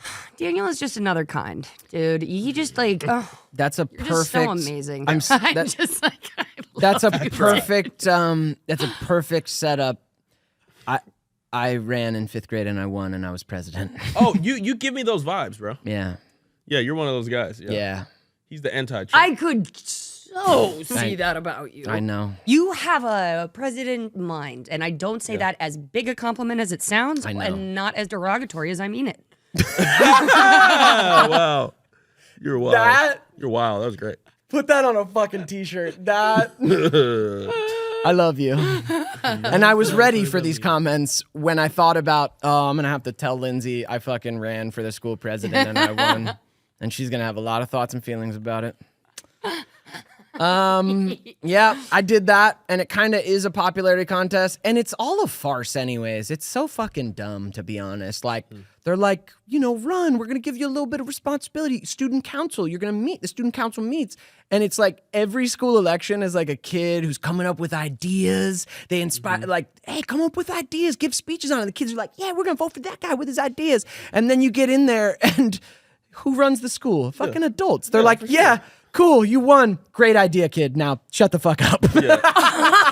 You don't do anything. No. Just stand You there. don't do anything. I promised them a 5-hour recess. Yeah, that 11-year-old is now the treasurer of student council. They're like, Yeah. here, count some pennies. How much are there? Okay, wait, all so right, you all didn't right, win? right. Oh, Wait, I I'm sorry. I want to know about your did win. campaign. What was the experience? Yeah, your I don't campaign, and then remember. In It's so 5th long. grade? 5th grade. That was Fifth after that? grade. Oh, wait, no. That was before no. Nets. Before That was Nets. I don't remember when it was. But yeah. That was pre-Nets. so you don't remember Yes. what your campaign? Did you do anything weird, like give out buttons or pins We did or something. shit? We Yeah. had to. Like, His mom knitted him a costume that won him the election. Little wolf costume. Who was your mascot? elementary school, it was the Medlock Bridge. It was like a horse. It was like the Stallions? Mustangs. Oh, yeah. Medlock And then Bridge it's- Mustangs. Yep, Medlock Bridge. Nice. What about you?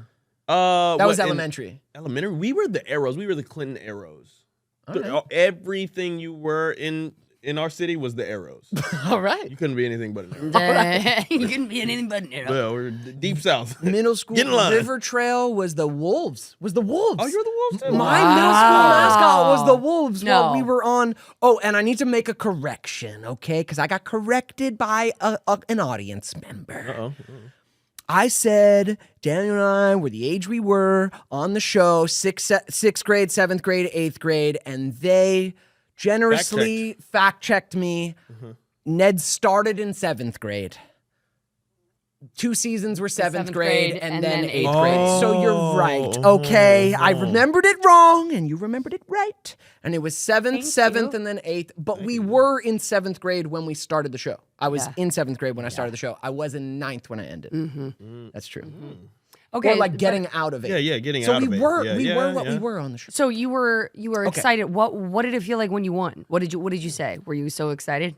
It's hard for me to remember. It's very far back, but there was for sure a campaign of making posters, There's a whole campaign thing, and I was excited to win. It was validating, right? But it's short-lived. Right. Because then you have to go to You realize student it's council coming. Yeah. meetings, and it doesn't really mean anything. Right. But it was cool to win, I guess. I don't know. Yeah. No, that I think that's really cool. I think that says a lot about My starting vanity?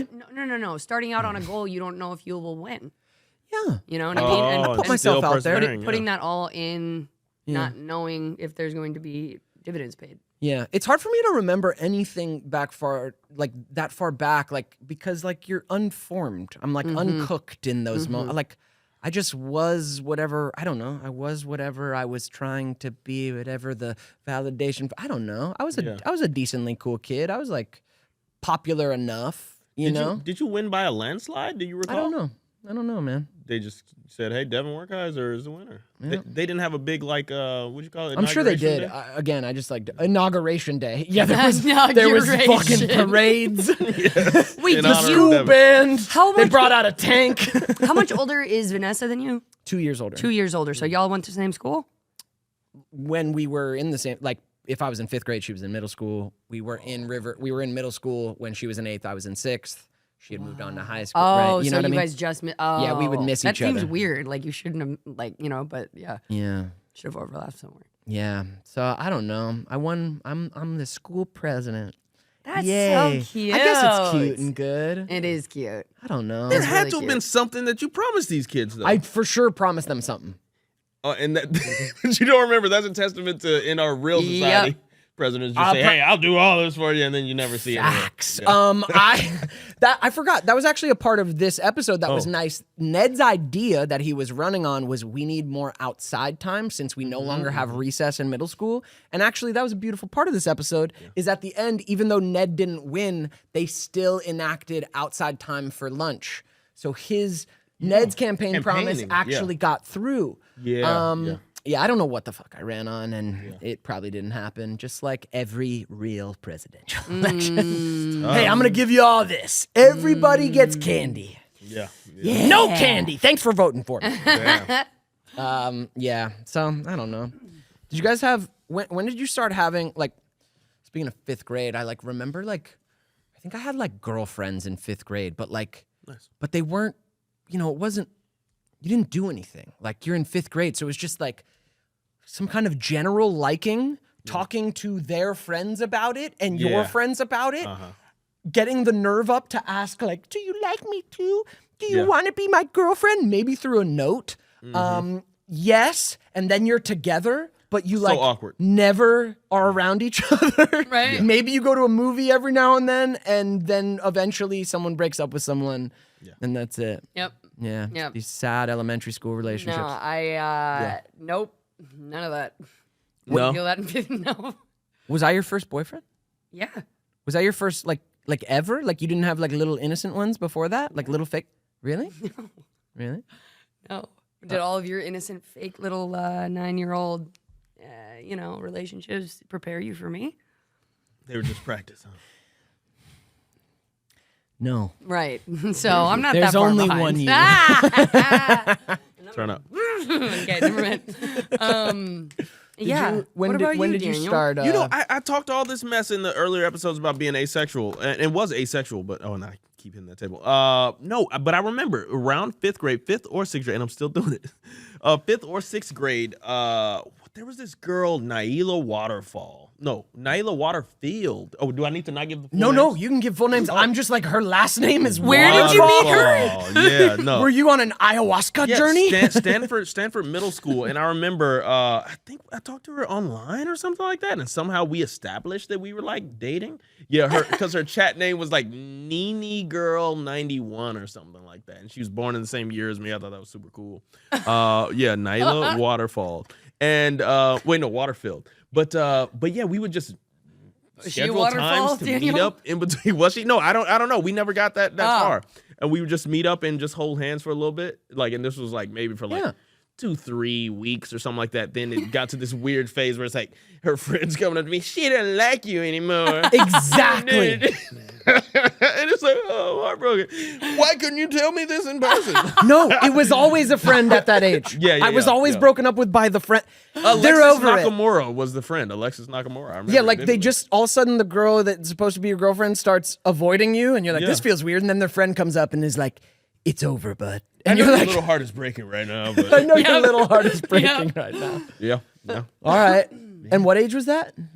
Fifth grade, because I was in Miss Riley's her choir. I think when the girl told me. Wait, how old are fifth graders? What, 11? 10. 9, 10? Oh, 9, 10. 10? Yeah. Nice. So Naila Waterfall. Waterfield. Yeah. It could be Waterfall. We should just make it Waterfall. Why not? I like Why not? it. Yeah, I like It's Waterfall. beautiful. What a Like, name, wow. Naila Waterfall. Like, oh, let me get under it. I think she went on to date. Who's the guy who's in Black Panther? Chadwick Boseman? No.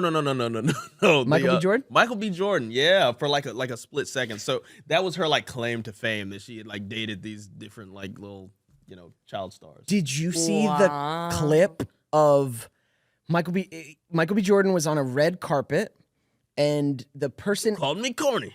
That one, yeah. the person interviewing him, I guess, knew him in high school. I think it was high school or college, and she naturally, like they're on the red carpet. She knew him once, so like she's like there to give an interview. So she's like all nice, like And she's told everybody she knows him, of course. yeah, like wow, like look at us, we used to. And he's like, I'm corny, right? Like he's just reminding her, like you treated me like shit, right? I'm corny, right? Like he just was like not having the LA mask, you know what I mean? And she's just like doing her job, but also like, yeah, she's being fake. And he's like, hey, remember?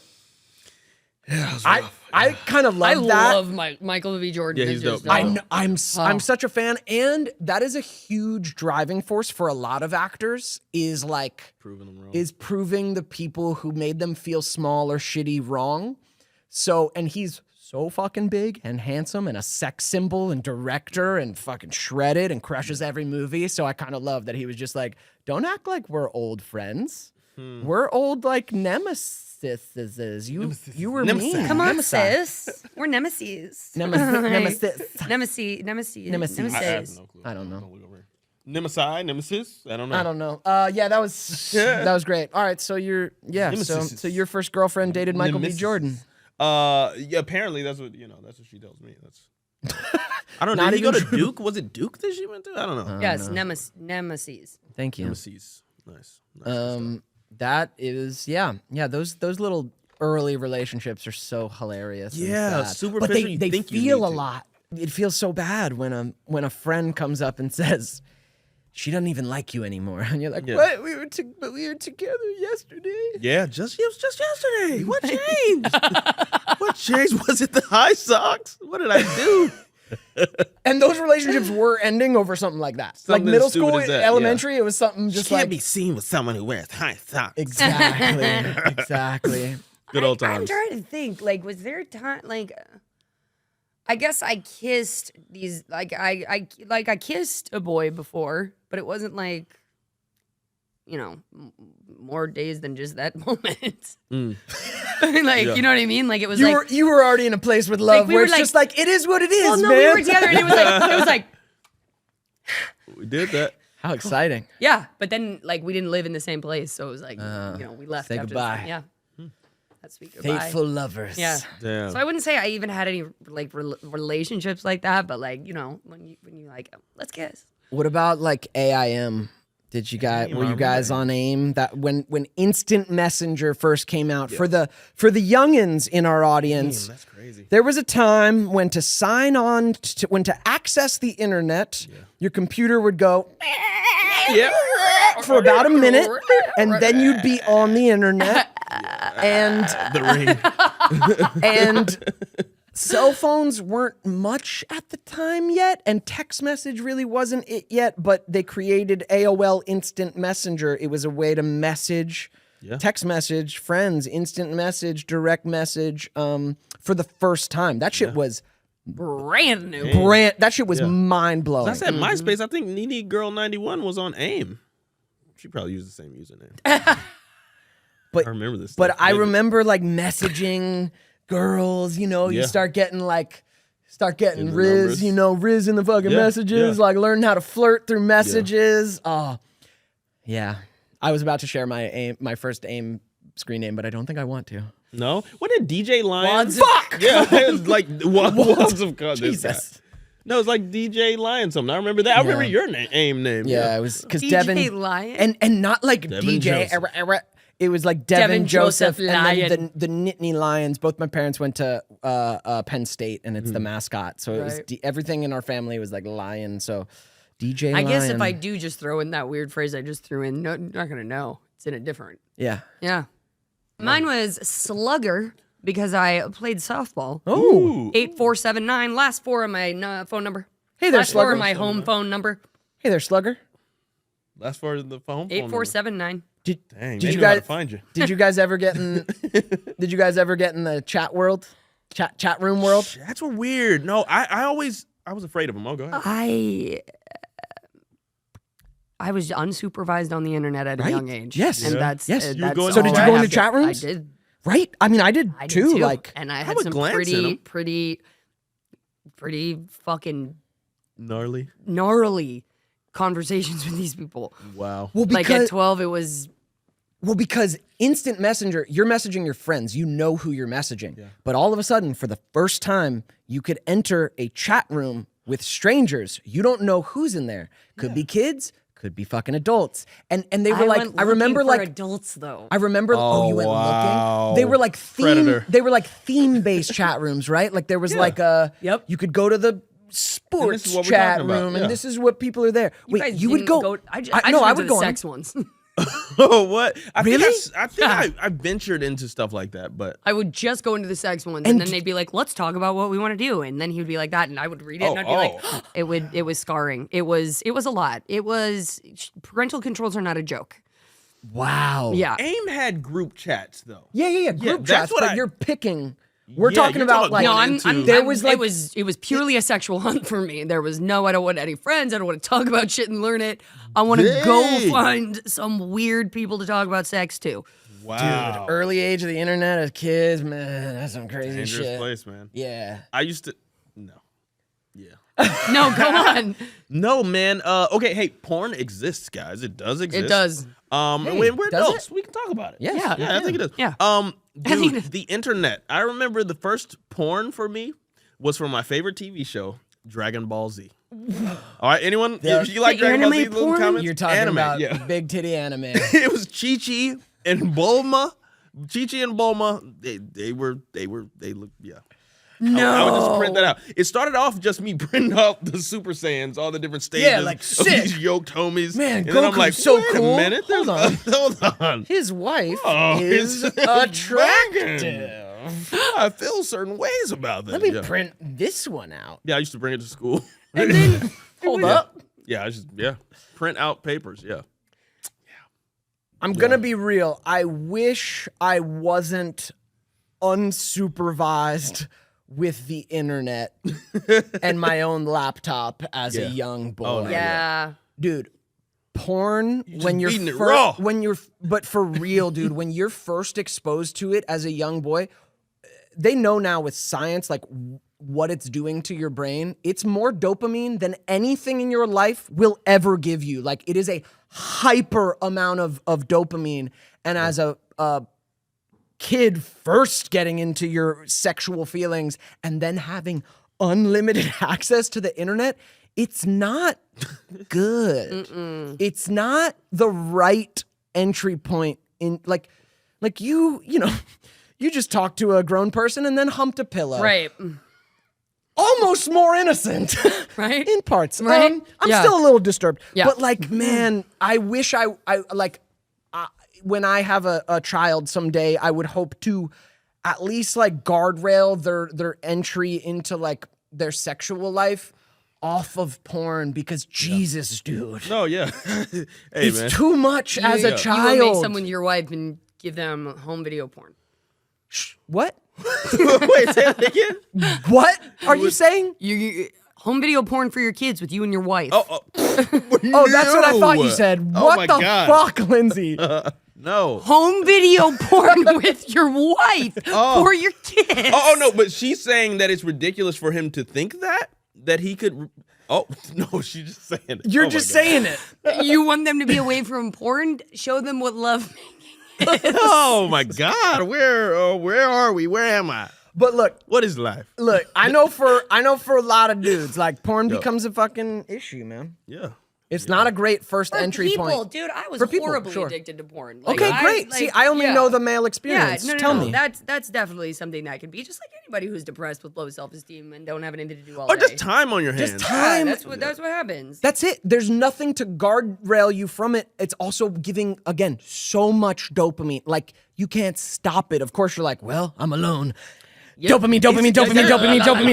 Is there a way to, like, because once you give individuals, I mean, just that freedom, I mean, because it's just great dopamine, humans are always seeking that dopamine. It's better than drugs, I would kind of assume. But it's a think kind nah? of drug. No? It's a kind It of is, drug. yeah. I would just say it's different, but it's in the I same think it's a world drug of it. that still has an effect on your behavior. Yeah. Just Not just your behavior, different way. your intimacy time. moving forward in your life, your actual relationships, your sexual relationships with people in front of you.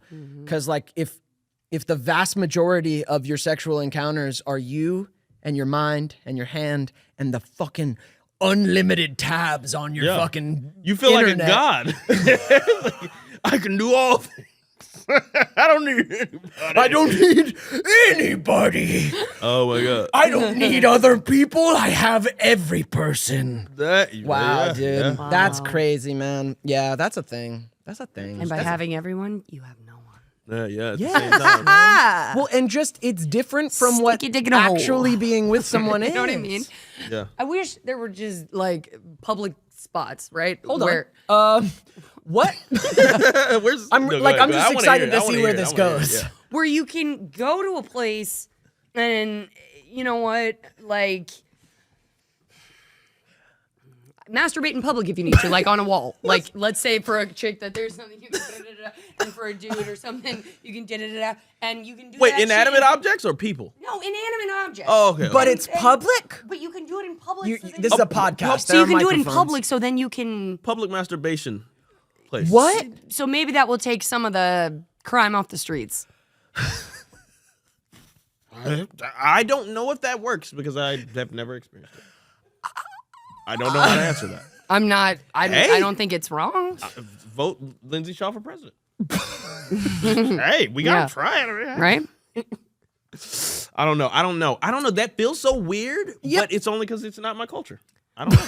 Right, but we're It's not talking about anyone's people culture. literally painting their walls with mayo. Oh yeah, no, I that'd be mean, tough. The cleanup crew probably will hate that. I'll have the night guy. like I don't know, maybe if we didn't have to like hold those like it's such a taboo behind closed doors thing, like being turned anything. Well, and yes, America is very much like that. I think in Europe they're a lot more open between adults and kids, just about like, hey, this is a part of life, like your genitals, your sexuality, and I think, and from my experiences with women in Europe, I really think that it's just like we have a lot of hangups in the U.S. around sex because it kind of is this taboo thing that gets repressed behind closed doors. If you're in any type of church, Catholic school, like, nope, doesn't exist. Yep. Abstinence only. And then it comes out in all these freaky private ways with shame and guilt where it's like such a natural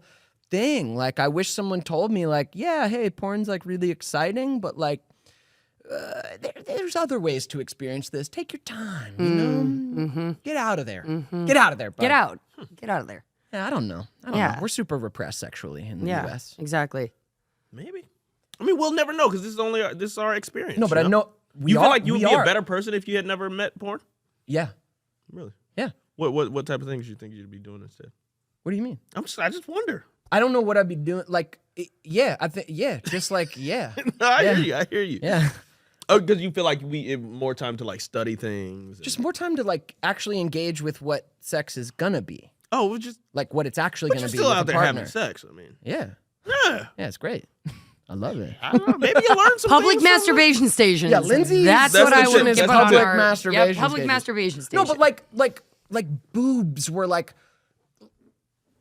boobs were more hidden from me as a child than like violence, right? Like sex is like taboo. It's like no. It is strange. I mean, the And fact then- that that's human That's and what I we're mean. hiding the human. That's yeah, what I no, mean. I hear you. I hear you. And then it makes people feel all these weird things, and then it acts out in weird ways. I don't know. Daniel or Lindsay, you ever been catfished? Catfished.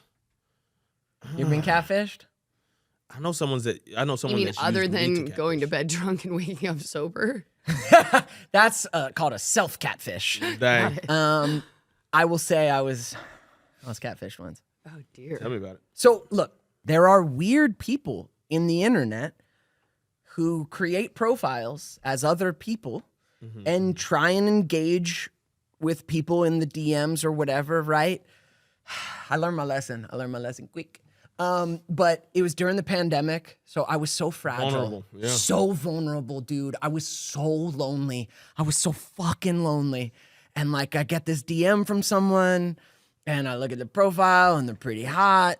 And like we start talking and very quickly it like gets sexual. Here's your survival guide to not getting catfished. You got to look out for the red flags. Now I spot it instantly from this one experience, so I'm glad for it. Because the internet's a crazy place, guys. We're all being exposed to all these things. You don't know. Hot girl's talking to me. Okay, one of the red flags. They start talking sex like so fast. Yeah. And I kind of jumped. I was like, whoa, fuck. Okay, Okay. I'm so alone. I'm so horny. Please talk to me. And then it just got weird, and very quickly I bailed out. And it felt so bad because, for a day, I thought I was talking to a real person out there who maybe wanted some fucking intimacy, and it took me a day to go just the way this person's talking is weird. Everything keeps coming back to really overt sexual things that no one would say. Nobody talks like this. This is not how a conversation goes. And no matter what's happening, it keeps coming back to this. And then it started to feel weird. And I think I asked for I actually looked through the profile and I'm like, this is not a real person. Someone has collected these photos. Yeah. And I asked them to send me a photo, and they sent a photo that was clearly not taken in the moment. It wasn't a selfie. And very quickly it shattered. And I felt so sad. I felt so I've been duped by someone, and I was so vulnerable, and I just wanted someone to want me. Dang. But I'm glad it happened because now I spot for it. All right, here's the red flags for catfishes, okay? Yeah. They get overtly sexual way too fast. It's inappropriate. It's socially wrong. Yeah. Here's the main one.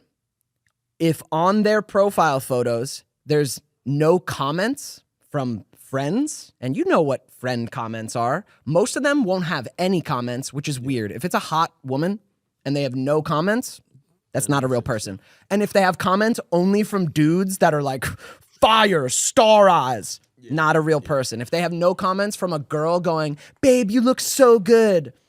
Yeah. That's it. So now I spot them, and I'll never open my heart again. Yeah. Yeah. Did you send them No. explicit photos? No. No. You sent That's them- good. That wasn't so bad. No. No, I've been kind of catfish, but I kind of feel like that's a bot more than anything.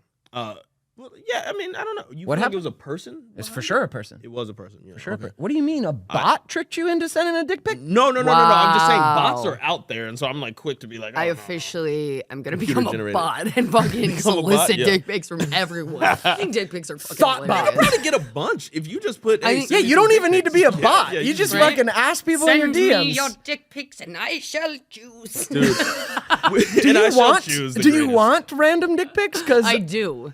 Flood the Don't- inbox, flood the DM. dude, your DMs after this episode are about to be only dicks. Are Flooded. you sure? Understand how funny dick pics are.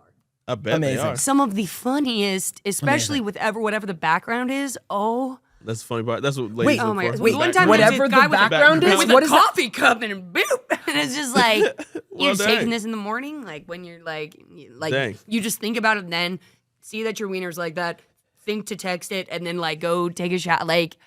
It's I'm fascinating. not a dick pic guy. I don't. I'm get why not a people- pic sender, but it's so easy to get one. Yeah. You know what I mean? That it's You're about to get a bunch from saying they're that coming. on this They're coming. podcast. They're Okay. coming. I've been solicited where women will send wanna sit back, images of just take it with you. themselves, but then there are also those ones where it's no, this is clearly someone else sending images. And so my whole thing is always, all right, send me a picture of yourself holding up some key word. Yeah, not even my name, Well, sometimes it'll be my name or something like that, but I'll just write a random phrase the weasel runs at midnight or something like that. And it's okay, take a picture of you holding this up in pencil writing. And if you can't do it, then I'm okay, yeah, she's false. Facts. why did you just say hold up the date? I mean, well, that's that could work. That could work. I just wanted to be written. Or send me a video. Yeah, Send me a video video. works too. Yeah. Say hi. Prove to me Cryptic. you're a fucking real person. Yeah. It's too easy to be to fall into the. That's why it has to happen to you once, and then you start to check. Yeah. You know, Yeah. man, that shit hurt. I bet. I'm sorry, bro. I'm Yeah, sorry that happened to you. I'm really sorry, bro. And I don't know. Wait, what do you mean a bot? Wait, so what? No. I mean, some do you think computer they're programmers can just create bots that will just make a profile, put an image up, and then put 5 little images under. But why? Why will they do that? They do Yeah. that Oh, on to TikTok solicit money from people. all the time. Yeah, I have or- to delete like 10 of Or my to comments just give a and bunch of block comments 10 to people. Yeah. I know, every. but they're in the. Oh, so they want a dick pic from you, and then they'll like use it. Oh, potentially blackmail. Maybe I haven't run into that, but some people would just want money. What? What? Oh, blackmail. Well then, yeah. But yeah. Some people want they're like fishing for people who will send them money. So a buddy of mine told me a real fucked up story. He got into one of these late night. Like I meant blackmail, like in your you're a Blackmail blackmail with the dick getting pic. blackmailed. Yeah. Yeah. I was just Been in like, a what? couple rap songs. Yeah. A buddy of mine told me a story recently of like, it was when he was a teenager. He was plenty old, but he got into like a chat room, met a girl, got into the chats with her, and I think she was a real person because she sent him some like things too, but got him to send a photo of his dick, and then immediately was like changed tones and was like, gotcha. If you don't send me money, I have your IP address. I have all your like family and friends contacts. I'm going to send this photo to everybody. Created a Facebook profile with the photo of him and his dick in the face and like He started. had his face in it? Yeah, he put his face Oh, in you it. idiot. Oh my God, dick pic. Who's this guy? One. Shame him. What's his name? First of all, when I said that I like dick pics, I don't mean with your face in it. I Dang. mean just like, you know what I mean? Like your face in it. That's strange. Yeah. That's strange. Why would I want a would you picture send of your any face? genital? No, but like, why would you do Yeah. that same with Try your to face? duck yourself That's in so it. stupid. It's also hard to get like the dick and the face no matter what you do. It's gonna be like a weird. You gotta hand it to someone else. Hey, take this for me. Hey bud. You're Hey, holding bud, it real in your quick. feet. With your foot up. Hey bud, real quick. Oh man. Yeah, double whammy. Oh my God. That's great. That's great. Man, the internet is a strange place. You ever get on those the chat roulette? I have not quite done chat want to. roulette. I think we would love it. We should do a Ned's chat roulette. I'm fighting because like literally that They don't app say started wild to like stuff. lose its that website started to lose its function because like every fucking 4 roulettes, it's just a dude's cock. Beaten. Right. Yeah. Right. Yeah. She's like, it makes me more interested. It really does. There's this freestyle rapper named Harry Mack who's absolutely incredible. Who goes on? It's called Omegle now, where he goes on there on he films them for TikTok, but like goes on there and talks to random people and says, "Hey, give me a couple words and I'll freestyle rap for you." And he's an unbelievable freestyle rap. Henry Mack. Harriet the Spy. Harry Mack.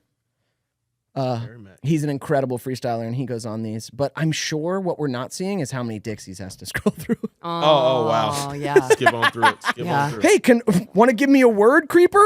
I'll give you a freestyle. Right? Shaft. Shaft is what I'm going to name my next wiener dog.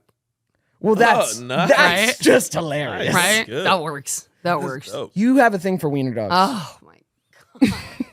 I love them. You don't understand. I love all dogs, so I go up to all dogs in public. But when it's a wiener, oh God, I know everything I need to know about the owner. We have a whole camaraderie. That little and usually you can't touch them because most wieners are really temperamental. Oh. they really sure temperamental, are, aren't and they? they're only about their owners, right? Wow. Yep. But and it's almost like they make me wait back here from afar, and I just look, and I can't wait to fucking get another wiener dog. I literally You can't had wait. one? Yeah. You had a wiener? Yeah, Gypsy passed, but yeah. Oh, sorry. And that's all. I mean, it's all good. Gypsy's in a better place, but yeah. God, I want a wiener, but it's so important to me to rescue one, and I don't like. Gypsy came from like he was lost. Somebody found him in the woods. He was pedigree. he's a gypsy. Though, you know what I mean? He was a gypsy. I had that name picked out 2 years before I got him. Isn't that wild? Beautiful. And then he comes to me, and so he was pedigree, but dogs and mixes aren't exactly dogs. Oh yeah. But I love wiener dogs. That's great. That's I great. might save 5 from a pound just to get one purebred wiener. Right? That would work. I love Same everything file. you're saying and doing. Right? Great. Yeah. And dude, I was just gonna mention there was this thing you used to post, and I feel like you posted like 5 weeks in a row. Is this little dog going? I will do it. I will do it for you. Yeah. Was that a wiener dog?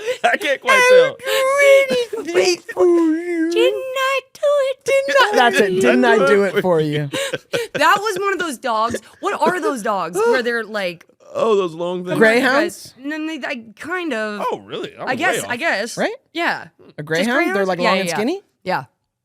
They're like But I this? thought they had the hair on them, but greyhounds kind I of don't too, know. right? No, they're super short. They're just a tiny greyhound. You're right. A what? A A borzoi. borzoi. Borzoi. Never knew that. Borzoi? Didn't I do it for you? Oh my god. When all I do is for you. Kermit. Yeah, that was like a Muppets thing, right? But the dog meme became a thing where you'd like go down to the Pringles can and like get the chip. I think I was a full-blown adult when what do you call wiener dogs? They're called a Dachshund. Right, but why do dachshund. you? But they're not. It's not said dachshund. Everyone says like dachshund, right? Yeah, and some people say Datsun. I feel A like I've heard. Datsun. Datsun. Yeah. The car. Wait, what was the car? Datsun. called? It was a Datsun. I know. I I've feel heard like people confuse it. Datsun and Dachshund, and then one day I saw dachshund, and I was like, "What the fuck is It's a like a dachshund?" Dachshund. Dachshund. Oh, like a Dachshund. hund. A It's hound. German, huh? Yep. The Dachshund. Dachshund. Yeah. Oh, So you love a wiener. I love a wiener, and good on that note, Yeah. On that note. my tip for the episode is take good care of your wieners. Hey, Take good care of those wieners. they'll be good to you.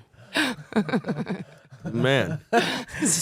Oh man, Elections. these end of the day episodes, Like man. what? Yeah. Fuck. I'm gonna drive home and just really Yeah, need just, to like, hate erase it. Just myself. throw Just, this like, one in the trash. My tip, considering we were on elections, guys, you gotta elect yourself as the president of your own life, man, and work hard to see the world that you want to see. Yeah, All right. Hell yeah. yeah. For the dudes mostly, but and the women, chill out on the porn. Hey, ladies, Jill too. Chill out on the porn. No shame, no kink shame to the porn stars. It's all good. Just There's some good ones out there. Oh, good God. just chill out on the. That's it. Just chill out on the porn. That's it for me. Thanks for being here, listeners, viewers, watchers, Wieners. wieners. Good luck with your DMs after this episode, yeah, it's Linz. about to be You just crazy. like opened up a can of worms, bro. Literally, a literal can of worms. Oh my god. Dang. I love this. I need something to move the energy in this life, so let's do it. We love to hear from you in the comments, guys. Thanks for your subscribes, your likes, your ratings, your reviews. love you. We super we're gonna appreciate ya. keep this Ned's journey rolling. See you next week. And let us know topics that you want to know about Yeah. too. Give us topics. Because we seem to We're running out. find the same running 4 or out, 5 man. topics every time. Yeah. Hey, nice Hey. episodes, guys. Great job. Thank you for watching. We love making this podcast. Thank you to our patrons who make our podcast possible. Thank you for supporting us. Yes. These Ours. are super friends. Yes. Top tier patrons. Thank you for showing up. Yes. You get your name scrolled on our video. You are literally helping us make our dream come true, the dream of this podcast, keeping it Keeping it alive. You're helping Yeah. us sustain staying in the this. flow of, this cool energy. And you so viewers at home, you can be one of our super friends. Yeah, go check out our Get your Patreon, name right patreon.com/NedsPod. We got different tiers. We do a bunch of BTS live streams. It's a crazy good time. And get your name put. and we can also make gold plaques that will Settle mail down, you. settle down. a lot. We're not manufacturing gold plaques. You know what time it is? it's time What time is Oh, it? you know what time it is? The Super Friends dance. Super Friends dance. Super Friends dance. How do you do it with the you Super turn Friends and you dance. pull? Super Friends dance. Super Friends dance. It's good. friends. Love you. Thanks for being here. Be here next week. Subscribe, like, comment, share. We love you. Thanks so much for watching this episode of Ned's Declassified Podcast Survival Guide. To check out clips from this episode, go check out Podco's YouTube channel. And for more weekly bonus content, come on and join our Patreon. There's plenty of room here. Thanks so much, and see you guys next week. Surf Shark! We are sponsored by Surfshark VPN. Yes. What is VPN? A VPN is a virtual private network, and the Surfshark VPN allows you to encrypt all the data that goes between your device and the internet so that your data is safe, and allows you to change the location of your device so you can virtually travel wherever in the world. Okay, and so changing my geographic location, what exactly can I do when I do that? Well, say you want access to all your favorite shows, or say you're one of our Latin American fans, right? And you don't have access to the 3rd season of our show on Netflix or Paramount Plus. You can literally change your IP address to an American or United States IP address, and you can get our awesome show and watch Ned, Mose, and Cookie all the time, wherever you go. Right. And if I were traveling abroad, but I wanted to stay and watch my Netflix shows, my US shows, I can change that location, and then I'm getting all of my favorite shows. It's a beautiful thing. If I were to ask you to go through your search history right now, on a scale from 1 to 10, how nervous would you be? Not at all, because I use Surfshark. I'm personally a huge fan of the BBC, and you can't always access all the BBC shows in the US. I use Surfshark VPN, I change my location to the UK, and then I get all my BBC shows. Here's a tip, use Surfshark VPN. Everybody's favorite early 2000s computer genius agrees. Yeah, now would Cookie use a VPN? I believe he would have created some of his own VPNs, but when he came across Surfshark, he definitely would have switched over. Surfshark is offering you an extra 3 months free by using code NEDSPOD at checkout, NEDSPOD. There's a 30-day money-back guarantee, so there is no risk to trying it out. Link is in the description, guys. Virtual private network, brought to you by Surfshark. Get it today. Welcome back, We're back. listeners, watchers, viewers, Nedheads, Patreon supporters. We love you. Welcome back to the Ned's Declassified Podcast Survival Guide. We have a very special guest in studio today. Yeah. Other than Coconut Head, this is our most requested guest. The man. The man, the myth, the legend, Janitor Gordy himself, Darren terrible at Norris. Let go. Hi, Darren. Hello. Hi. Wait, are we rolling already? Yeah. Oh, okay. Well, Hi. Yeah. Okay. That was Sorry. usable. That wasn't the Sorry, rehearsal. that was real. We're rolling for real now. Dude. Hey, Darren. Hi, you. Hi, everybody. Oh my Hi. word. This is bizarre. So Isn't it? weird. Isn't it? So I gotta say, I just want to ask before Yeah. we start. I want to say, Lindsay, when are you gonna grow a beard? Yeah, you guys have Thank them. you. Yeah. I've been trying, but Join the club. I know. I'm sorry. Well, you too. Sorry, go ahead. I'll just come to your Yeah, club. where's No your- beard. yeah, where's I your can't. beard? I can't. You don't have the I'm genetics physically for it, huh? incapable of it, and Got I'm it. jealous of everybody that Right. can do that. So Well, we can patch together hair from other places. Like I'm going that's true. to. I know That's you true. can get a going to. mustache. You can get a mustache in there. And I see a don't little color something. my hair yet either. So It looks so good. still don't. Yeah. Sexy. It looks nice. You got that George Clooney vibe going. Silver Daddy. Great. Okay. Hey, cool talking with you guys. Hey. And anyways, see ya. Disgusting. Bye, guys. See, he didn't come in studio, guys. He's too cool for us. Yeah, Why aren't you in studio with us? where are you today, Yeah. Darren? Where are you? I'm in an undisclosed bunker. Cool. The pandemic was rough, Southeast huh? Texas. Oh, very cool. When did you move there? We moved in 2019, and it's a little tiny town. It's Ray's hometown, and we opened a dance school, performing arts school, in September of 2019, and immediately shut it down. COVID, dang. This is gonna be great. We're gonna inspire so many people. Exciting That's beginnings. right. Bring This is gonna be theater. awesome for the community and everyone, and shut it down. Shut Wow. it down. Shut it down. Shut it down. But be it's going inside. great now, so it's going great. Oh, yeah. good. So it's back up and yeah. and out there. Good. Yeah. How do I it's get a going great. scholarship to this school? Wait, it's a high school or is it a? Yeah. There's an theater. audition process. There's an There's an oh, audition I process. won't make it then. Yeah. Okay. Yeah. I don't want you to get your hopes up. That's all, Dan. I don't got the moves. You were a realist, if anything else, Darren. Always a realist. That's great. So man, so I got to call Darren a couple weeks ago to set this up, and I hadn't seen you or talked to you in years, man. Years. A lot of life has gone by, and yet talking to you felt like I was right back on set. Like it was it felt so good. I had a smile on my face for a week, and it just reminded me like I was a kid on the show and we all worked together. It was this great fun time, but then like the show ended and we all like broke apart and life moved on really fast and all of that just kind of like happened. But talking to you again, I was like, wait, Darren Norris was my friend. Like we were buddies on the show. Like you weren't like my coworker that like I like to work with. You were my fucking buddy. Yes. And we can swear on this. Yes. Yay. Yes. We Okay, can say anything we want. I'm just gonna make up some swear words. Yes, I don't care. baby. But that's the truth, man. That's the truth. When I saw it was you calling, I dropped everything and I picked up the phone because if this is like some prank, I'm gonna be unhappy. But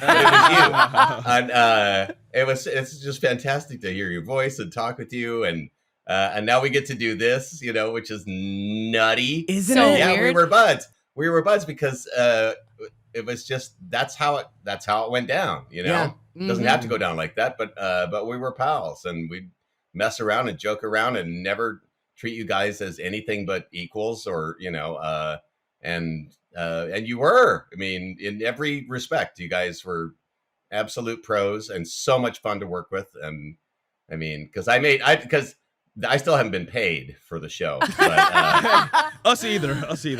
Devin came in after talking to you and was like, and you'll never guess who I talked to, Darren's coming on the show, you guys. Like, you know how excited Dev gets and his little thing.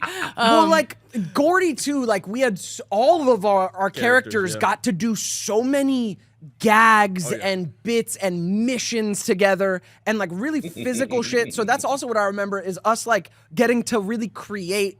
How are we going to do this? How are we going to make this funny? Like there was like a working relationship too of like, all right, how are you going to come in? How are we going to make this slapstick? Like there was that on the discussion. Spot, you would always go ahead and like, okay, this is what we got to do. Like it was a nice little planning session right before the scene, man. You were so locked in. Loved it. Loved those. That's because we shot so fast they wouldn't let us rehearse. We were on a budget. That night guy. Rehearsal? No way. Time is money, man. Shoot it. That part. No, but it's true. But that's that creative process where we get to go, okay, we know what's on the page. Mm-hmm. How are we going to make this physically work? And it was great. I mean, to be genuinely part of that creative process was so much fun. It was so much fun. Didn't you make up the night guy gag? Wasn't that you? The I'll let the night guy get it? Or was that a Scott Fellows? I think that was a Scott Fellows. Okay. I think the Scott came up with the night guy. I love that running gag of just like, I'll let the night guy get it. Yeah, that was a great runner. I don't work too hard. Scott Fellows, who is the reason I haven't been paid for the show. The culprit. Yeah, he still owes me money. He owes me a lot of money. Now he called you a liar, and he makes he makes a lot of promises and a lot of statements that aren't true. So he's the liar, not you. And he doesn't follow through on there. Well, what would you do if you were a liar? You call someone else a liar, right? Hey, I know you are, but what am I? A thief is what you are. You're a complete thief, and. No, I love it. We have to come on together. You got to get Scott and I on together. I love it. Please talk all the shit. Because you worked with Scott on Fairly Odd Parents pre Ned's Declassified. Yes. Nice. So you know what a terrible person he is to work for. Oh, if you don't know by now. Wild. And did he? Is that how they met? Is that how you guys met on Fairly Odd Parents, or when did you guys meet? Yeah, he was a writer. He was a writer on Fairly Odd Parents. Okay. Yeah. Wow. And an awfully good writer, man. That guy is skilled. The hardest working man in show business. He's really so sharp. And he knows funny. He knows funny. And when he approached me, I had to audition for the show for the pilot, which is just kind of funny because he wrote it for me, but I still had to audition anyway. Yeah. So it's one of those things where it's like, okay, this is literally yours to lose. Yeah. And if you blow this right now, this is all, you're going to feel horrible for the rest of your life. It's written for you. It's your jokes. It's your tone. Yes. Dang. We came up, Scott and I came up with a backstory for Gordy. He was rich. He had he had this whole backstory where he was like a trust fund baby. but he could only access it if he worked a regular job. That is so good. I wish we got to pepper that in more. It is in there a bit. There's like an episode where like I remember knock on the closet and you're like in a tux. You're like in a full on tux and like it's just like he's just like don't ask really about quickly. It or whatever. Yeah. Well, it was some party. Yeah. Some party. Yeah. That was it. Jeez. You know, that's I remember. Yeah. One of the big lines that people always, and it's its own kind of like meme, like it's a cult classic for people. It's the line where Cookie comes in to the janitor's closet and he's like, "Hey, Gordy, do you think Lisa Zemo's hot?" And then your response is, "I can't answer that due to the fact that I'm 40." They love that one. And so just so it's a great gags. I remember reading that and going, okay, this is maybe the funniest thing I've had on the show for a long time. The internet agrees. Yeah, I can't answer that because I'm 40. And we could get away with it, which was great. And I don't know if you could now. I'm sure you could, but I'm sure you could because it's the right response. Yeah. Like that's such a funny joke is we do go to Gordy for advice or just to bring him into our stuff, and scheme, Daniel asking you that is like that's where the boundary Draw the is. line there. Yeah. Don't ask me if she's hot. In the spelling bee episode is where I saw Gordy and Mose kind of connect for the first time because she's sitting by the moderator and Mr. Gross, and just the way I grabbed you, it just reminded me of that camaraderie and like we were anything was possible, and like I saw how comfortable I felt with you, and to create those big things. I forgot how much Mose and Gordy connected too. It was just a trip. Yeah, it was a trip, and we all had that. We all had that connection. But you're right, because not because of, but we're all fearless. You guys were fearless on that show, and so I knew I could trust you, and you could trust me. And if something, happened, we were gonna get it. We're gonna get it right. And it's like don't tap the bell, ring it. Ring it. Man. Yeah, real. Yeah. That's such a good note. I mean, for life, but for comedy, especially for performance, don't tap the bell. Yeah, and smack that shit. Mel, I believe that's Mel Brooks. Yeah, that's so good. Yeah. Yeah. What else do you like? It's been so long. Like we each forget a lot from that time, but it's funny what details kind of still stick and are in there. Not even from the stories themselves, like this, not even from the episodes, but just from the time on set. What still resonates with you from that time in our lives? Oh man. Well, I was so busy when we were shooting Neds. We were still doing Fairly Odd Parents. Neds, not every day, but a lot. Yeah. And we were filming Veronica Mars at the same time. Oh, geez, man. A lot, but it got busier and busier. So I have barely had time to breathe. Wow. So I remember that. And I remember the days that I would come in and Gordy would have one little scene in the episode, right? Just one little bit. And I'd come in at 6 a.m. and I'd be out of there by 7:30 and everybody would be pissed at me. Like the entire crew, everybody. It's like, that's a wrap on Darren. I'm like, come on. 3 sets at once. That's crazy. Yeah, that's a good time in your life, man. Dang, you're on top. Yeah, of it. that was. I know. I knew at the time. I go, you're gonna look back on this and go, this is a heyday right here. Yeah, you're gonna look back on this time in your life and go, yeah, this is it, man. Absorb it and drink it all in because it's not gonna happen again like this. Yeah, for the listeners that don't know, Darren is the many voices on the Fairly Odd Parents. Cosmo, Timmy's dad, Jorgen von Strangle. Right? Was that his name? Jorgen von Strangle? Strangler? Was that it? Don't make me prove it. Whatever you do, I'm not going to be your voice monkey. You tell him, big guy. There we go. Ooh, I'd listen to him if I were you. Do you still do voiceovers all the time? Oh, yeah. Nice setup. Yeah. In fact, I don't know if I can talk about this, but I believe there's a reboot in the mix. Oh, and we did a live action animation hybrid for Paramount Plus. We did a bunch of episodes of Odd Parents. Amazing. I think last year they aired, but it was on Paramount Plus, and now we're in the process of doing something new. Nice. So yeah, that's the show that won't stay dead. It's not that it won't die; it just will Won't not stay dead. I mean, And I'm so grateful, man. But we started doing that I think we recorded the 7-minute short in 1999. Wow, And then it got picked up in 2001. Is that when we aired? I think that's when we aired. Yeah. Yeah, because I was Wow. definitely Ned's aired in 2004, and I was definitely a fan of Fairly Odd. Like I was watching Fairly Odd Parents before Yeah. Ned's. And then so- yesterday, I think, was the 22nd anniversary of the first airing of the whole Wow, series. man. So, wow. the longevity of some of these things. Even Ned's has been such a surprise. Like we couldn't have known getting off it that 20 years later it would still kind of have this Resonate. impact with people and still kind of hold this place in their lives.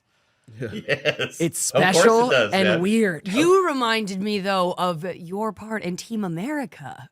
Oh. Right? Oh. I totally forgot Yeah. about that during the time we watched that and Yeah. so Oh yeah. you're When such did you a watch legend, it? man. When did you watch that? Well, like back, I mean, back in the day, but man. I mean, like just you watched it when it was inappropriate for you Yeah, to watch Yes. exactly. But Yes. he reminded me of the other day that you were that iconic leader of the pack.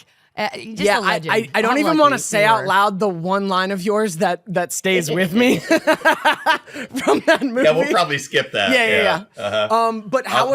This is my other favorite. My God, his acting is better than ever. How was that working with Trey Parker and Matt Stone, man? I'm telling you, that was I've had a really great, fun, interesting, bizarre career with all sorts of tendrils all over the place. Yeah. But I've never been blown away by people like I was blown away by the two of them. Yeah. Relentless energy, relentless creativity. I auditioned for that role and voiceover, right? But there was a camera in the room and I went, oh, well, okay, this is an on-camera audition. That's fine. So I did that. And by the time I got to my car, they had called and said, go over to South Park Studios. You're going to record this afternoon. They were watching the video feed. Oh, Right. And apparently they just went, yeah, that guy. Really? So, off we went. I spent a day in the booth with Matt and Trey, and we did nothing but laugh, recording the original script. And then when everything changed and they wrote it, but they kept me on, which I'm forever grateful for. Man. And nice. got to go to the set a couple of times. Wow. And I think we were doing post at 3:00 in the morning at Todd AO in Santa Monica. And there's Trey walking through the halls, doing all the stuff he's doing, writing a song, coming in, listening to me doing my stuff. And then he'd go, okay, try this. All right, try this. All right, try this. Okay, yeah. Good. Very good, Darren. Very good. And then he would leave. Oh, the other gag from that is if you fail or something, you'll probably want to take your own life. You'd better have this. And he hands him a hammer with some duct tape on it. And Trey was walking around with that hammer. The funniest. Yeah, for the The listeners. most creative guys. Yeah, for the listeners at home, Team America, if you haven't seen it, it's like this puppet movie that is made by the creators of A South Park. documentary of our government. Yeah. Made by the creators of South Park, Trey Parker and Matt Stone, who are I watched that, what is it, 7 Days to Air? It's like the documentary about Yes. how they make South Park and how Yeah. run and gun and everything's on them and they're writing, editing the last episode, making the new one, doing the voices. Yes. It's insane what these guys do. And the longevity. They're on HBO now putting out new episodes. Like, Yeah, Dude. yeah, but like I said, just boundless energy. Yeah. They're just relentlessly creative and super funny. Both of them, just amazing. They're amazing. And everything they've. I know we're talking about them a lot instead of Neds. no, but, I love it. I love it because I agree. Yeah. everything that they've attempted, they have killed. Yeah, The agreed. TV series, the movies, Musical, you Broadway, name it. Book of Mormon. Yeah. I mean, and I'm if I hadn't known that it was them, I still would be the goofiest fan of that show because I mean, it's just brilliant. I It's auditioned. absolute Yep. I genius. auditioned for it but knew I wouldn't Mormon? get it. Yeah, for the Broadway show, and I knew like this is not. It's not me, guys. I felt so awkward in that audition. There's a guy there playing piano. Like I'm like I kind of sing, but not like this. that. Yeah. Not like okay, Yeah. and here we Yeah. go. Do do do do do do do do. No. Dude. Yeah. Yeah. Yeah, I love them. It's so cool you got to work with them. Did you ever do South Park? It is. No, I never have. So you But were I think terrible that's in just Team because America, is what you're saying. I was so bad. They went, okay, Right. Never They bring lost this man back. Lost your contact. Wow. That one voice guy. Yeah, that's all he can do. No, I haven't. And that's just the way it goes. Yeah. You know, they do so many voices on the show, and they're so tight. For sure. It's tough for them to bring in other people. I understand why they do all the voices. man. Themselves, Yeah. yeah. Because they're under such a time crunch, and the other thing is that they can. They're Yeah. good and they're funny and they're They want to. they're Absolutely. performers, so Yeah, they need Yeah, it like why wouldn't right you? next to them. Watching that documentary, like how they made. If you've never seen 7 Days to Air, I think that's what it's called. If you've never seen it, watch it. It's incredible how they make South Park, and yeah, it makes sense. They need someone like right next to them. They need someone like Yeah. literally next to them because the way they're doing it. yeah, it's crazy. 7 Days to South Park, I think it's called. Cool. Yeah. Yeah. Yeah. And they have one of the most like iconic Hollywood, just like legendary stories, which is them getting invited to the Oscars and going in dresses and taking acid beforehand. And being on the red carpet of the Oscars, their joke was no matter what people ask them about wearing the dresses, they're not going to reference it. They're just going to say, it's just such a magical night. So anytime, and you know the Oscars, they're on the red carpet. They got nominated, I think, for the South Park movie. And Yes. and yes. so there's so many interviews to do on the red carpet, and it's just them going like, people are like, so why are you wearing? They're in full gowns. Why are you wearing? It's just such a magical night. Everyone looks so wonderful. It is legendary. That is legendary. That is so something you would do. Yeah. Drop a whole bunch of acid before. Yeah, I give it up to them. I give it up to Scott Fellows, man. The older I get, and the more stories I hear about other sets, or the more I'm on other sets, like the way Scott Fellows captains a ship and like leads a show, man. He sets such a tone of like family and fun, and I just get more and more appreciative of it the older I get, man. Yes. Yep. I couldn't put it better. He was born to do this. Yeah. You know, he would say, because we're friends, you know, even though he owes me money. Yeah, but he would, you know, and he would ask me, say, hey, how are we doing? You know, what are we doing? And I said, dude, you know, you were born to do this. And and the fact that it's you and Michelle. Yeah. Right? And remember when the kids were on? Oh, when their my kids gosh, were on, they were dude. so tiny. Little babies. Baby children. So But you're right. Creating that atmosphere and knowing what he wants, you know, knowing exactly how he wants it to look and go and stuff like that, and still get it in the can and still have it hold up and be funny and consistent and all that stuff. That's not easy. man. It's That's not. just not easy, and he's really great at it. Well, and on top of that, like the on-camera stuff, and then off-camera, like just such a born leader, like off camera, making sure the set has a tone of, hey guys, we're gonna have fun making this. We gotta get it done. It's a lot of hard work, but let's enjoy ourselves. Let's be respectful of each other. Like he has this way behind the camera of like keeping it so silly and fun, but also like focused. He's just the best, man. Yeah. He is, right? He's funny, you know. He's He funny. knows funny. He's right? funny. So you could go over to him at any point, and he would never say, "Yeah, not right now." Never. I Oh, know. no, no. What Hear Never you is up out. with that? Yeah. You're like, Right? wow. And I've been on shows where it's like, I'm not going near Video Village. Absolutely. They don't want to see me back there, man. They do not want me coming around, hanging out. No, don't do it. Yep. But Absolutely. on that show, yeah, totally different. You're Yeah, right. totally He just had different. such a capacity for all of us. Yeah.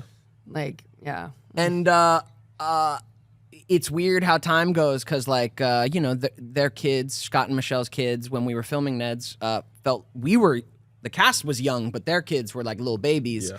And now time has changed, and now Charlie, one of Scott and Michelle's kids, him and I overlap with a certain friend group, and I see him at parties, and we're like drinking beers together.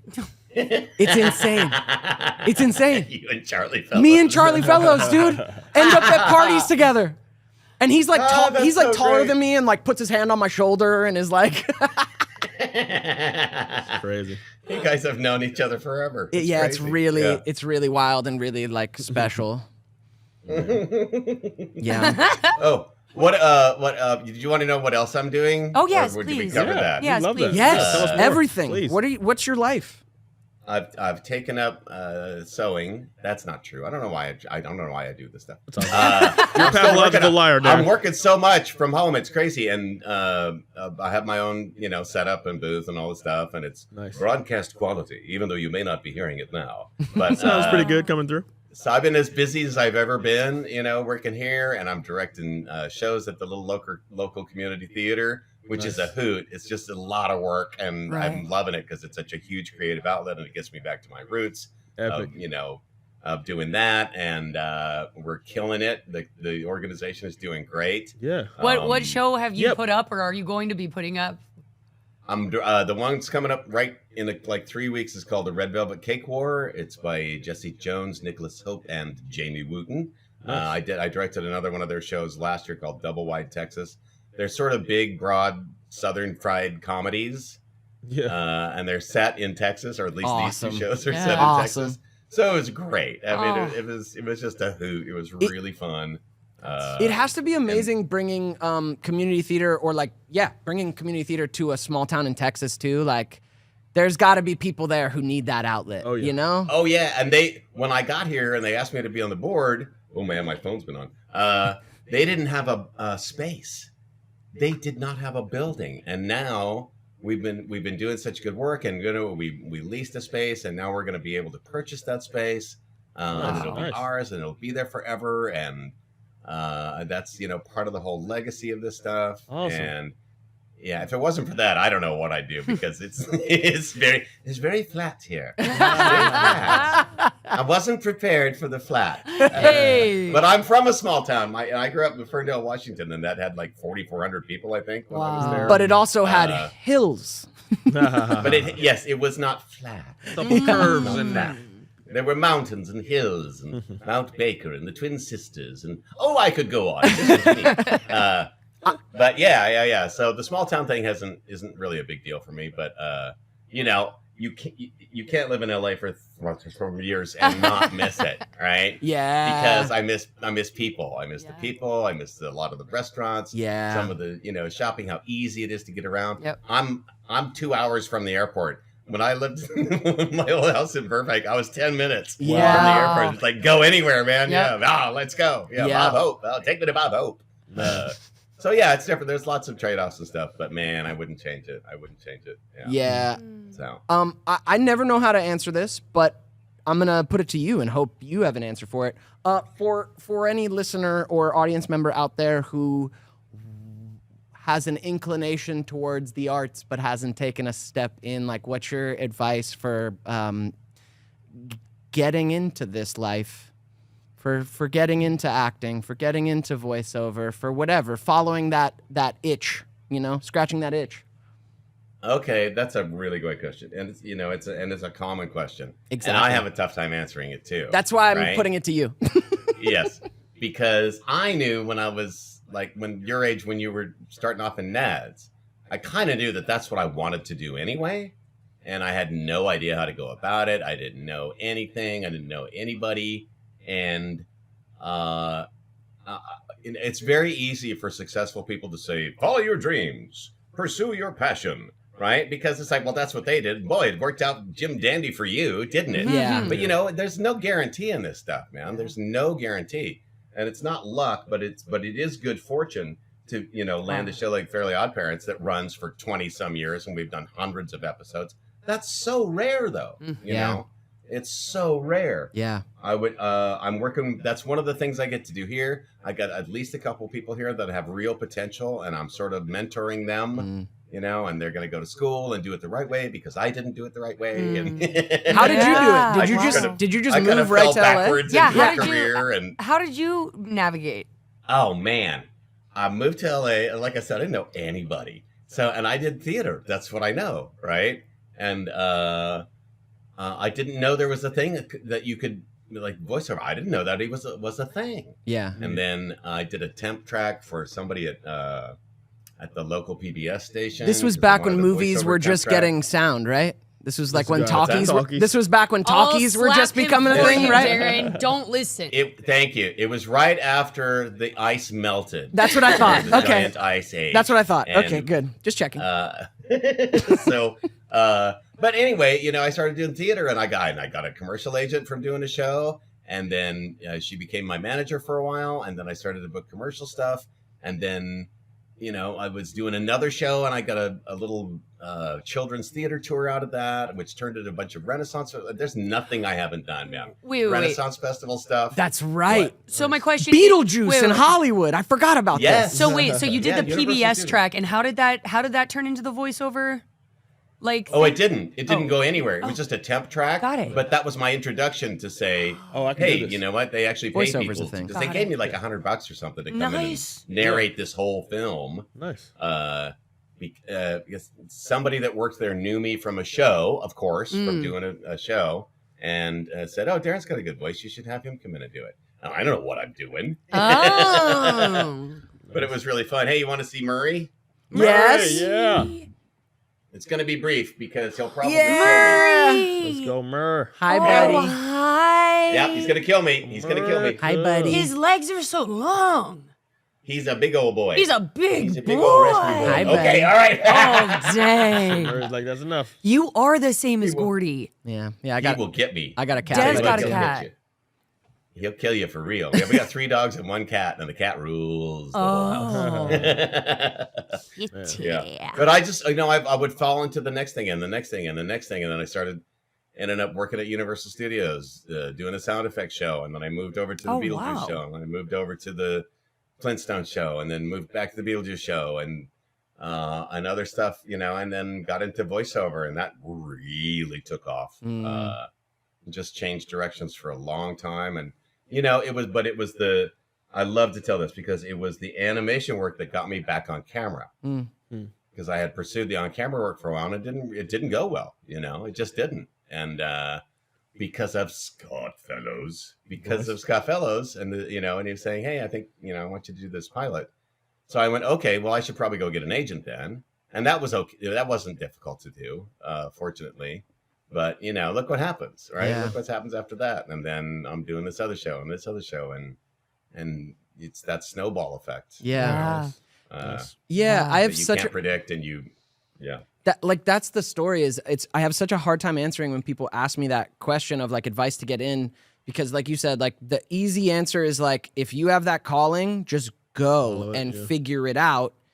You're not Right. owed it. It's not guaranteed. It might not ever happen, but if you have it in you, each person's path is like Darren's story. It's weird and winding and different, and you're kind of maybe gonna take something that you don't know is it, and it's gonna lead to some other thing or some person you meet. That's kind of exactly what Michelle Fellows was saying Be open, about be that. open. Yep. About It being is. open to things that could lead to things and just not saying no. yeah. kind of get on the There's path a- and start moving. Yeah, exactly. And if that's your calling, I do think you have to go pursue it, right? I agree. Even if nothing happens, at least you don't, on the deathbed going, I should have been a ballerina. But when I was 16, I got a fortune cookie. I still have it. Oh. And it's a quote by Oliver Wendell Holmes. It says, "Every calling is great when greatly pursued." Okay. And I have passed that on to so many people, and let them know because it doesn't matter what that calling is, right? Whether it's a cook or a dishwasher or welder, it doesn't matter. It's if that's your calling and you pursue it to the best of your ability, how can you fail? Yeah. It's great. It's a great calling. I love it. Because there's no such thing as here's some more wisdom for you. Man, listen to me. Yeah. Hey, we love it. We Please want put it. it on. Give us tips. I heard this recently. It's not that you can't get no satisfaction. It's that you can't keep no satisfaction. Ooh. Because everything is temporary and everything is, oh, that was a great moment. And this was a funny scene that we just did. And this is the thing. And then, so what? Now what? Yeah. Right? It was so good. I wrote it down. It's in my stuff that I read every day. And, yeah.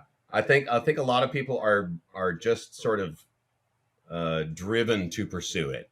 Right? I was. Yeah. I was. And I knew I was not the best looking guy. I probably wasn't the funniest guy. I'm not the whatever. Not to us, Darren. You kind Not of to are, us, actually. Darren. Yeah, you're one of the most handsome and funniest. Yep.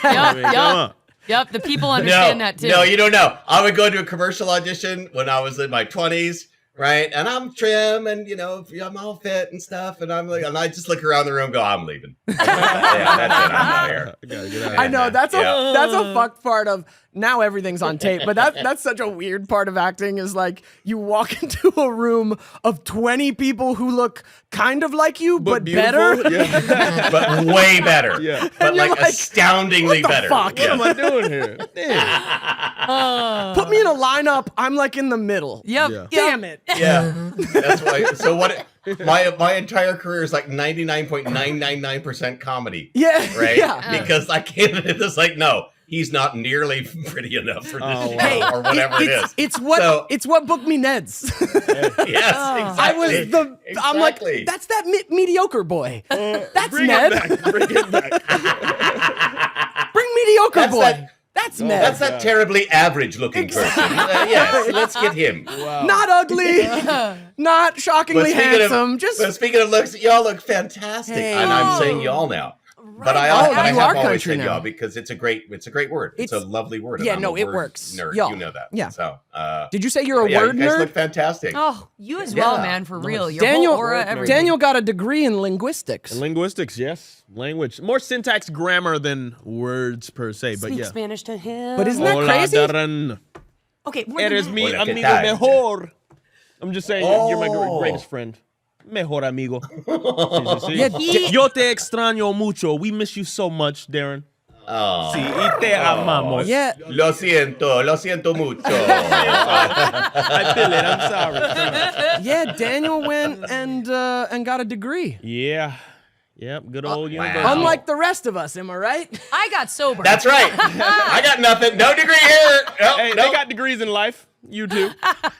Oh, okay. Well, yeah, I have the school of easy knocks. right. Yeah. I have the school of super lucky knocks. Super lucky. Hey, knock. kids, move to LA. I fell backwards into voiceover too. Yeah. Because I was doing improv, and a friend of mine was starting to do a lot of animated voiceover stuff. And he said, Darren, you got to do this. We've done improv together, right? So we're always doing different voices and things like this. And I knew about it, but whatever, right? And I said, yeah, I'll pursue that. I was doing commercials and working at Universal at the time. And then the same person grabbed me again, but this time he actually grabbed me by the lapels. This jacket, he grabbed my lapels and shoved me up against the wall. He said, I'm not saying you should do this. I'm telling you, you have to do this because you will kill, okay? So I went, okay. And I actually would talk to my agent who had a voiceover department at the time. And otherwise, who knows? Yeah. I don't know. I don't know. If you hadn't Yeah. accepted Yeah. the All right. challenge. All right, I got to be real. I need you to come do this. So there's a weed store I go to. Okay, it's where I go get my weed. Yes? Hold on. And hold on. Just talk to us about Hold on. segues. And there, Segues, no, right. this Hard is no. segue. This is related. Okay, and okay. there is a security guard who works at this weed store whose voice is just the deepest, butteriest. It's a Darren Norris voice. So I need you to come and pin him against the wall and tell him. Do voiceover. What if you pin him against the wall and just hold Darren in his face via FaceTime? Yeah, right. Yeah, we could do that. Right? We could do it remote. One Right? lapel.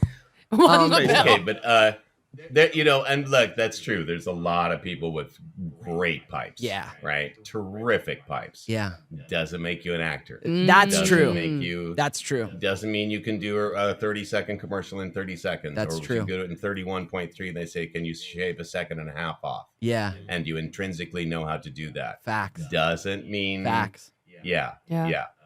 And there's a lot of people that can do a lot of different voices too, but it doesn't make you an actor. That's Yeah. true. I always Yeah. said to people, 100%. if you want to pursue this, be an actor first. I'm from the theater, man. I'm from the theater and improv, and that's my training. That's that was my love, my first love. Yeah. And I'm kind of back to those roots now, which is so cool. That's so man. cool. So you got to go and shoot know. that security guard's dreams down. Yeah, for real. Yeah. Instead, hold me Yeah. hey, you Don't don't do got this. it. Don't tell him. You're not him. You're not that guy, You're pal. not that guy, pal. Do you find that No, like you do it, man. You grab him by the balls and say, I'll do it. Put a demo together. Put some Put the work in. words on paper and record them, and I'll take them in and Yeah. see what happens. do you You never know. Do you find that just a whole other part of yourself is fulfilled now that you are giving away what you know to like these kids firsthand at this school? Yeah, it's the craziest thing. It really To is. like let the ego kind of be in a backseat and to have so much joy watching other people. That's I mean, Yeah. that has been my It's- experience. It's astounding, and that's what we're doing at the dance school, the performing arts school, and that's what I'm doing at the theater here. I really feel like I'm teaching theater class, because it's not like they haven't done shows before, right? But they haven't worked with someone like me. It's like, because I'm so specific about the comedy, what we were talking about before, Yeah, right? Yeah. How are we going to map this out? How are we going to do this, Yeah. right? What's our plan? How are we going to execute Wow. this? And that's what I'm bringing. Yeah. Yeah. And they're not used to it, man. Oh. And it's so cool to see the lights go on and then see something that wasn't working at all of a sudden start to sing. And I've gotten to perform out there, which is great fun. We do this musical review, and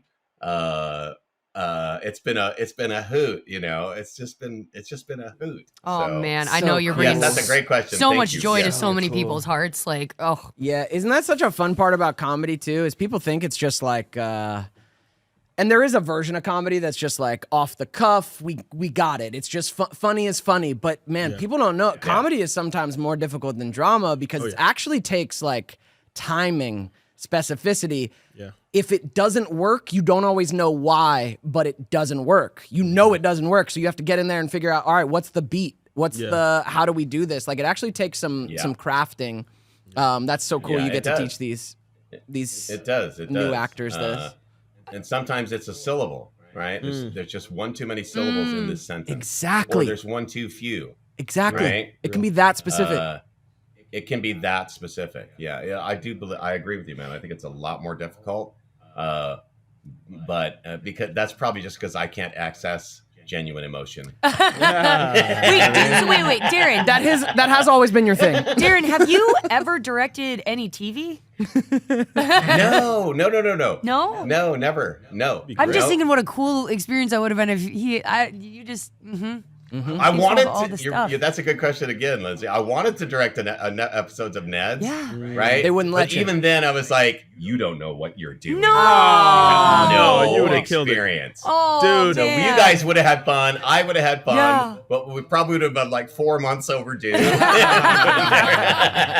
still not getting it. It's like never again. No, not that guy. No, you're a great captain. It's a very captain of tough a job. ship. Yeah. Hats off to our directors too. 'Cause That is a tough job. Oh yeah. Very tough. They talk about the prep work and getting, working out the bits and working out all this stuff. So- those guys work really hard, Yeah. and I don't like to. Ready to have fun. That's it. No genuine emotion. Doesn't like to work hard. Thing. Give that Voiceover boy is a career. perfect. Right. You might want But to it's take crazy your own again. life. Yes, the lazy guy who doesn't like to work. But I love to rehearse, as you guys know. Yeah. I love to Yeah. rehearse, right? Because that's the fun of. That's where we find the stuff, and that's where we find the little gems inside the stuff and the little happy accidents that happen. And so I'm in Southeast Texas now, and I got an agent in Houston, and I booked a very, very teeny role in a Netflix movie on camera. Nice. Right? Congrats. I don't know if I could have been cut out. It's supposed to come out in November. I don't know. We'll see. Cool. And I got to go to New Orleans to shoot it, Hey. which is one of my favorite cities and my favorite place. Absolutely. One of my best friends on earth lives there. It was during COVID. They shut down for COVID, so I spent a week with him and his wife and their 9-year-old kid, and we just hung out and played cribbage and just, it was awesome. And Nice. but anyway, and if I was still in LA, I would never have had. That wouldn't happen. Right, I wouldn't have right. the opportunity, right? I wouldn't be the local hire guy or whatever. So that's different and really Yeah. cool. That is so super exciting. Can you tell us what it's called? Yeah. Or not? No, I don't think I Got should. it. Got it. Yeah, Fine. got it. And I don't want to because if that, it's what my little thing in it is so small, it could easily get cut Yeah. out. Yeah. Got it. And I don't want to be the guy Got that it. goes, "Let's all go to the premiere." That's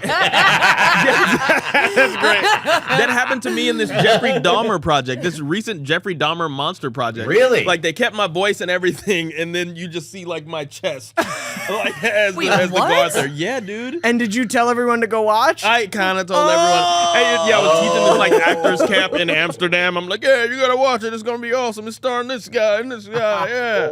Oh, painful. Wait, what was They're like, that? hey, did that thing ever come out? Yeah. It was terrible. Don't watch it. But that's so funny, man, because even if they keep me in this movie, it could be the back of my head. Oh, it'd be like that. It It'd be could like literally be the back of my Yeah. head. Hey. But you'll hear me. that. Yeah. Your voice is in there. Yeah. So cool, man. So hey, thanks for being here. We Thanks love for you. catching up with Oh. us.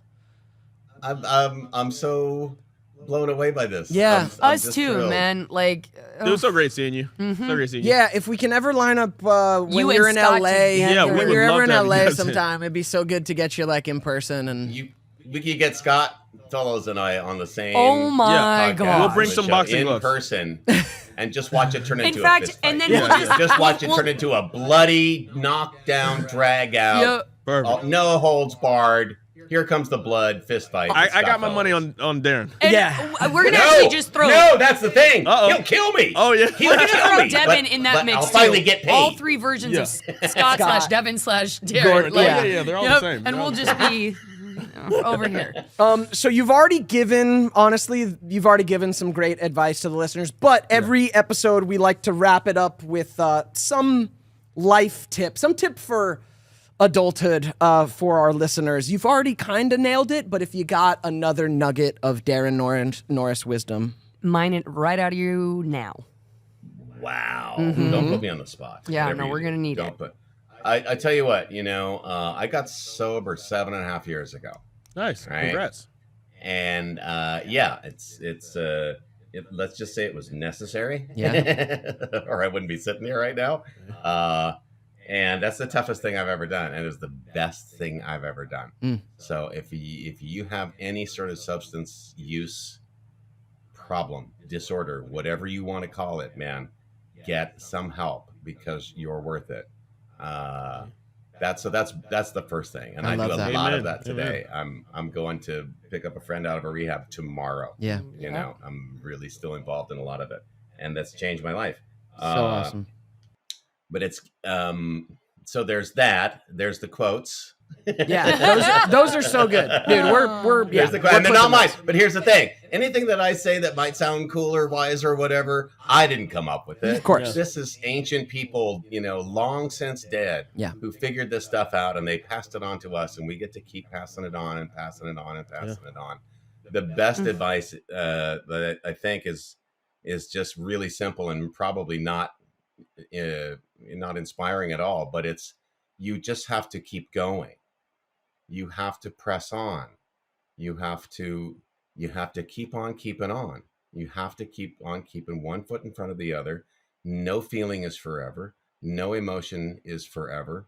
Whatever it is, even if it changes for the worse, it is going to change, and if you're struggling with anything, get active in your own rescue while you still can. Hey. Right, because you are worth it. And it'll probably mean a lot of hard work and the leaning on a lot of other people who are smarter and wiser than me, and that's what I've done. So yeah, there we go. There's my big speech. You the Thank man. I wouldn't cry.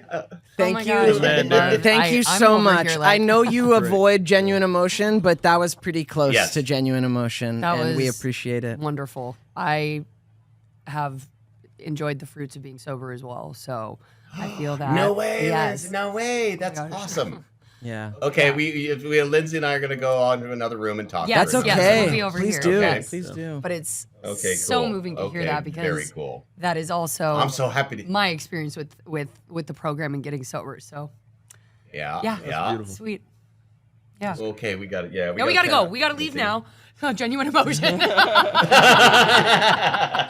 Yeah. Oh, I love you. Yeah, no, I love that you said it like literally, Lindsay, I know resonated with everything you just said. I did. I know our audience at home, like I know that's gonna land with some people. So it's just so cool. It's so cool to get to talk to you and like get to be adults now and know each other. I know. So I know. weird. I'm so grateful for this podcast for so many things. Yes. Like us That's getting. strange. I was 40, but I was still a kid. Yeah. when we were doing Oh, it. yeah. So, You Right. were The not. biggest- Yeah, And now you were not one of the adults on the set. No. now I've grown up. Oh my Can't God. you that tell? laugh. Now you've sort of grown up. But still, I mean, you're more Here's- mature than him at this point. I'm doing a convention in Sacramento for a Fairly Odd Parents reunion, April 7th, 8th, and 9th. And I'm really looking forward to it because I haven't traveled at all. I haven't been anywhere. I haven't done anything, you know. So I get to do that.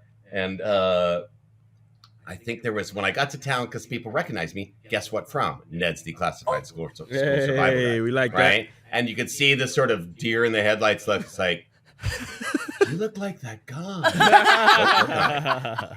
You look just like that guy. Only really old. They don't say that. They don't say that, but somebody did say. Somebody asked me how many years ago was that show, and I tell them, all right, and then they go, "What happened to you?" Oh my God. And I just say, well, you know what? I stepped in a big pile of old age. Oh, okay. Yeah. You gotta. Which is not true. It's not true. No, you Come look on. you look great. incredible. Like you I'm are having a time of my beautiful. life. Yeah. I'm loving I have such a great life, man. Yes, we're glad to hear that. And I get to do everything that I love to do for a living. Still, I get to do it for free. I get to give it away. You know, it's just, Yee. if Life's you hear me good. complaining at any point about anything, I'll fly to Remind Texas me. and slap you. Or maybe just give him a Remind me. hug because he's obviously got some stuff on his shoulders. So I'll he give needs you some a help. hug, Lindsay. I'm Okay. slapping him. Okay, fine. We love you so much, man. love you, I'm so dude. glad you're doing well. So My good. goodness. Yeah, huge smile on my face. This is not the last time you're guesting this. No, we gotta have you Time you're in back. LA. We gotta have you Please. back in Please person. hit I love up, us hit getting Dev up, tips like- from our guests, man. Yeah. Like because we hold you in such high esteem, No, high for real. regard. Yeah. This was awesome, just hearing you. Thank you, thank you. Dude. oh, that's great, man. I love Yeah. you, Daniel. And Lindsay, you know, you've had my heart forever, and you always will. Appreciate And what's your name, Devin? Is that it? Whatever, From man. the moment I met you, man, it was on. It was on. It was on. And it's still we on. were it's still on, and we were friends before we were working together. I know, Oh. man. I know. Yeah, It's and so cool. It's never been anything different than that. I It's know. so great. It does me such a wonder to see you guys and get to do this. It's so crazy good. I'm almost missed this stuff. Yeah. I right? almost missed this stuff. Yeah. Hey, Yeah, almost. Yeah. I'm I so could have missed this. I know. Man. before We here. you mean before you got sober? Is that what you're saying? Yeah, I Yeah. could have easily missed this. Yeah. this Dude, Here, I'm we so- here, and I'm so right here. happy you're here. I'm Oh my so gosh. glad you're here, Yeah. man. So Yeah. so Could've glad. missed it. You're such a light in my life still. Yeah. Yeah, Ew, same. thank you, like, buddy. You yeah, too. you gave me a shot of juice, Yeah. like energy that I'm gonna be carrying. Like, I'm good. So we love you, man. You should have seen me. I was at the theater. I know I got to wrap it Oh, up. yeah, but no, I you was did. at the theater. The phone comes on, right? I'm like painting something, right? I'm building the set or whatever it is, right? Which I'm not qualified to do, but whatever. You know, and I see what it is, and I swear I start levitating, right? And I swear I start levitating, and I get this smile that will not go away the whole time I'm talking with you and stuff like that, because that's how much it is. Yeah. That's how big it is. Yeah, man. And Yep. that's not going to change either, man. Yep, I'm ever. I feel that too. I feel that too. That's So been one of my grateful. strongest emotions rewatching the Ned's show, because some part of it's strange rewatching it. But one of the strongest emotions is when I watch you and I working together. I really like it hits. I'm like, man, I loved working with him. Like, loved it, still love it, still hits me, Yep. man. There's that connection, man. There's that connection. Yep. Right. So we love you, man. Well, good. Thanks yeah. for Take that. gracing us. Come Have see us in amazing person theater sometime. Rehearsals and all of it, and we can't wait to have you in studio. Yeah, brother. I will. I love you guys. I love mean you it. too, so Doc. much, I mean it. dude. You will. See you soon. Yes. Peace. Hasta luego. Hey, nice episodes, guys. Great job. Thank you for watching. We love making this podcast. Thank you to our patrons who make our podcast possible. Thank you for supporting us. Yes. These are super friends. Yes. Top tier patrons. Thank you for showing up. You get your name scrolled on our video. You are literally helping us make like our dream come true, the dream of this podcast, keeping it like, Keeping it alive. You're helping us sustain staying this. in the flow of, this cool energy. And you so viewers at home, you can be one of our super friends. Yeah, go check out our Get your Patreon, name right patreon.com/NedsPod. We got different tiers. We do a bunch of BTS live streams. It's a crazy good time. And get your name put. and we can also make gold plaques that will Settle mail down, you. settle down. That's a lot. We're not manufacturing gold plaques. You know what time it is? What time is Oh, it? you know what time it is? The Super Friends dance. Super Friends dance. Super Friends dance. How do you do it with the you Super turn Friends and you dance. pull? Super Friends dance. Super Friends dance. It's good. friends. Love you. Thanks for being here. Be here next week. Subscribe, like, comment, share. We love you. Thanks so much for watching this episode of the Ned's Declassified Podcast Survival Guide. If you guys want some clips from the show, go on over to Podco's YouTube channel. And you can also support our Patreon for more weekly bonus content. You guys know you want to see it. Thank you so much for watching. Peace.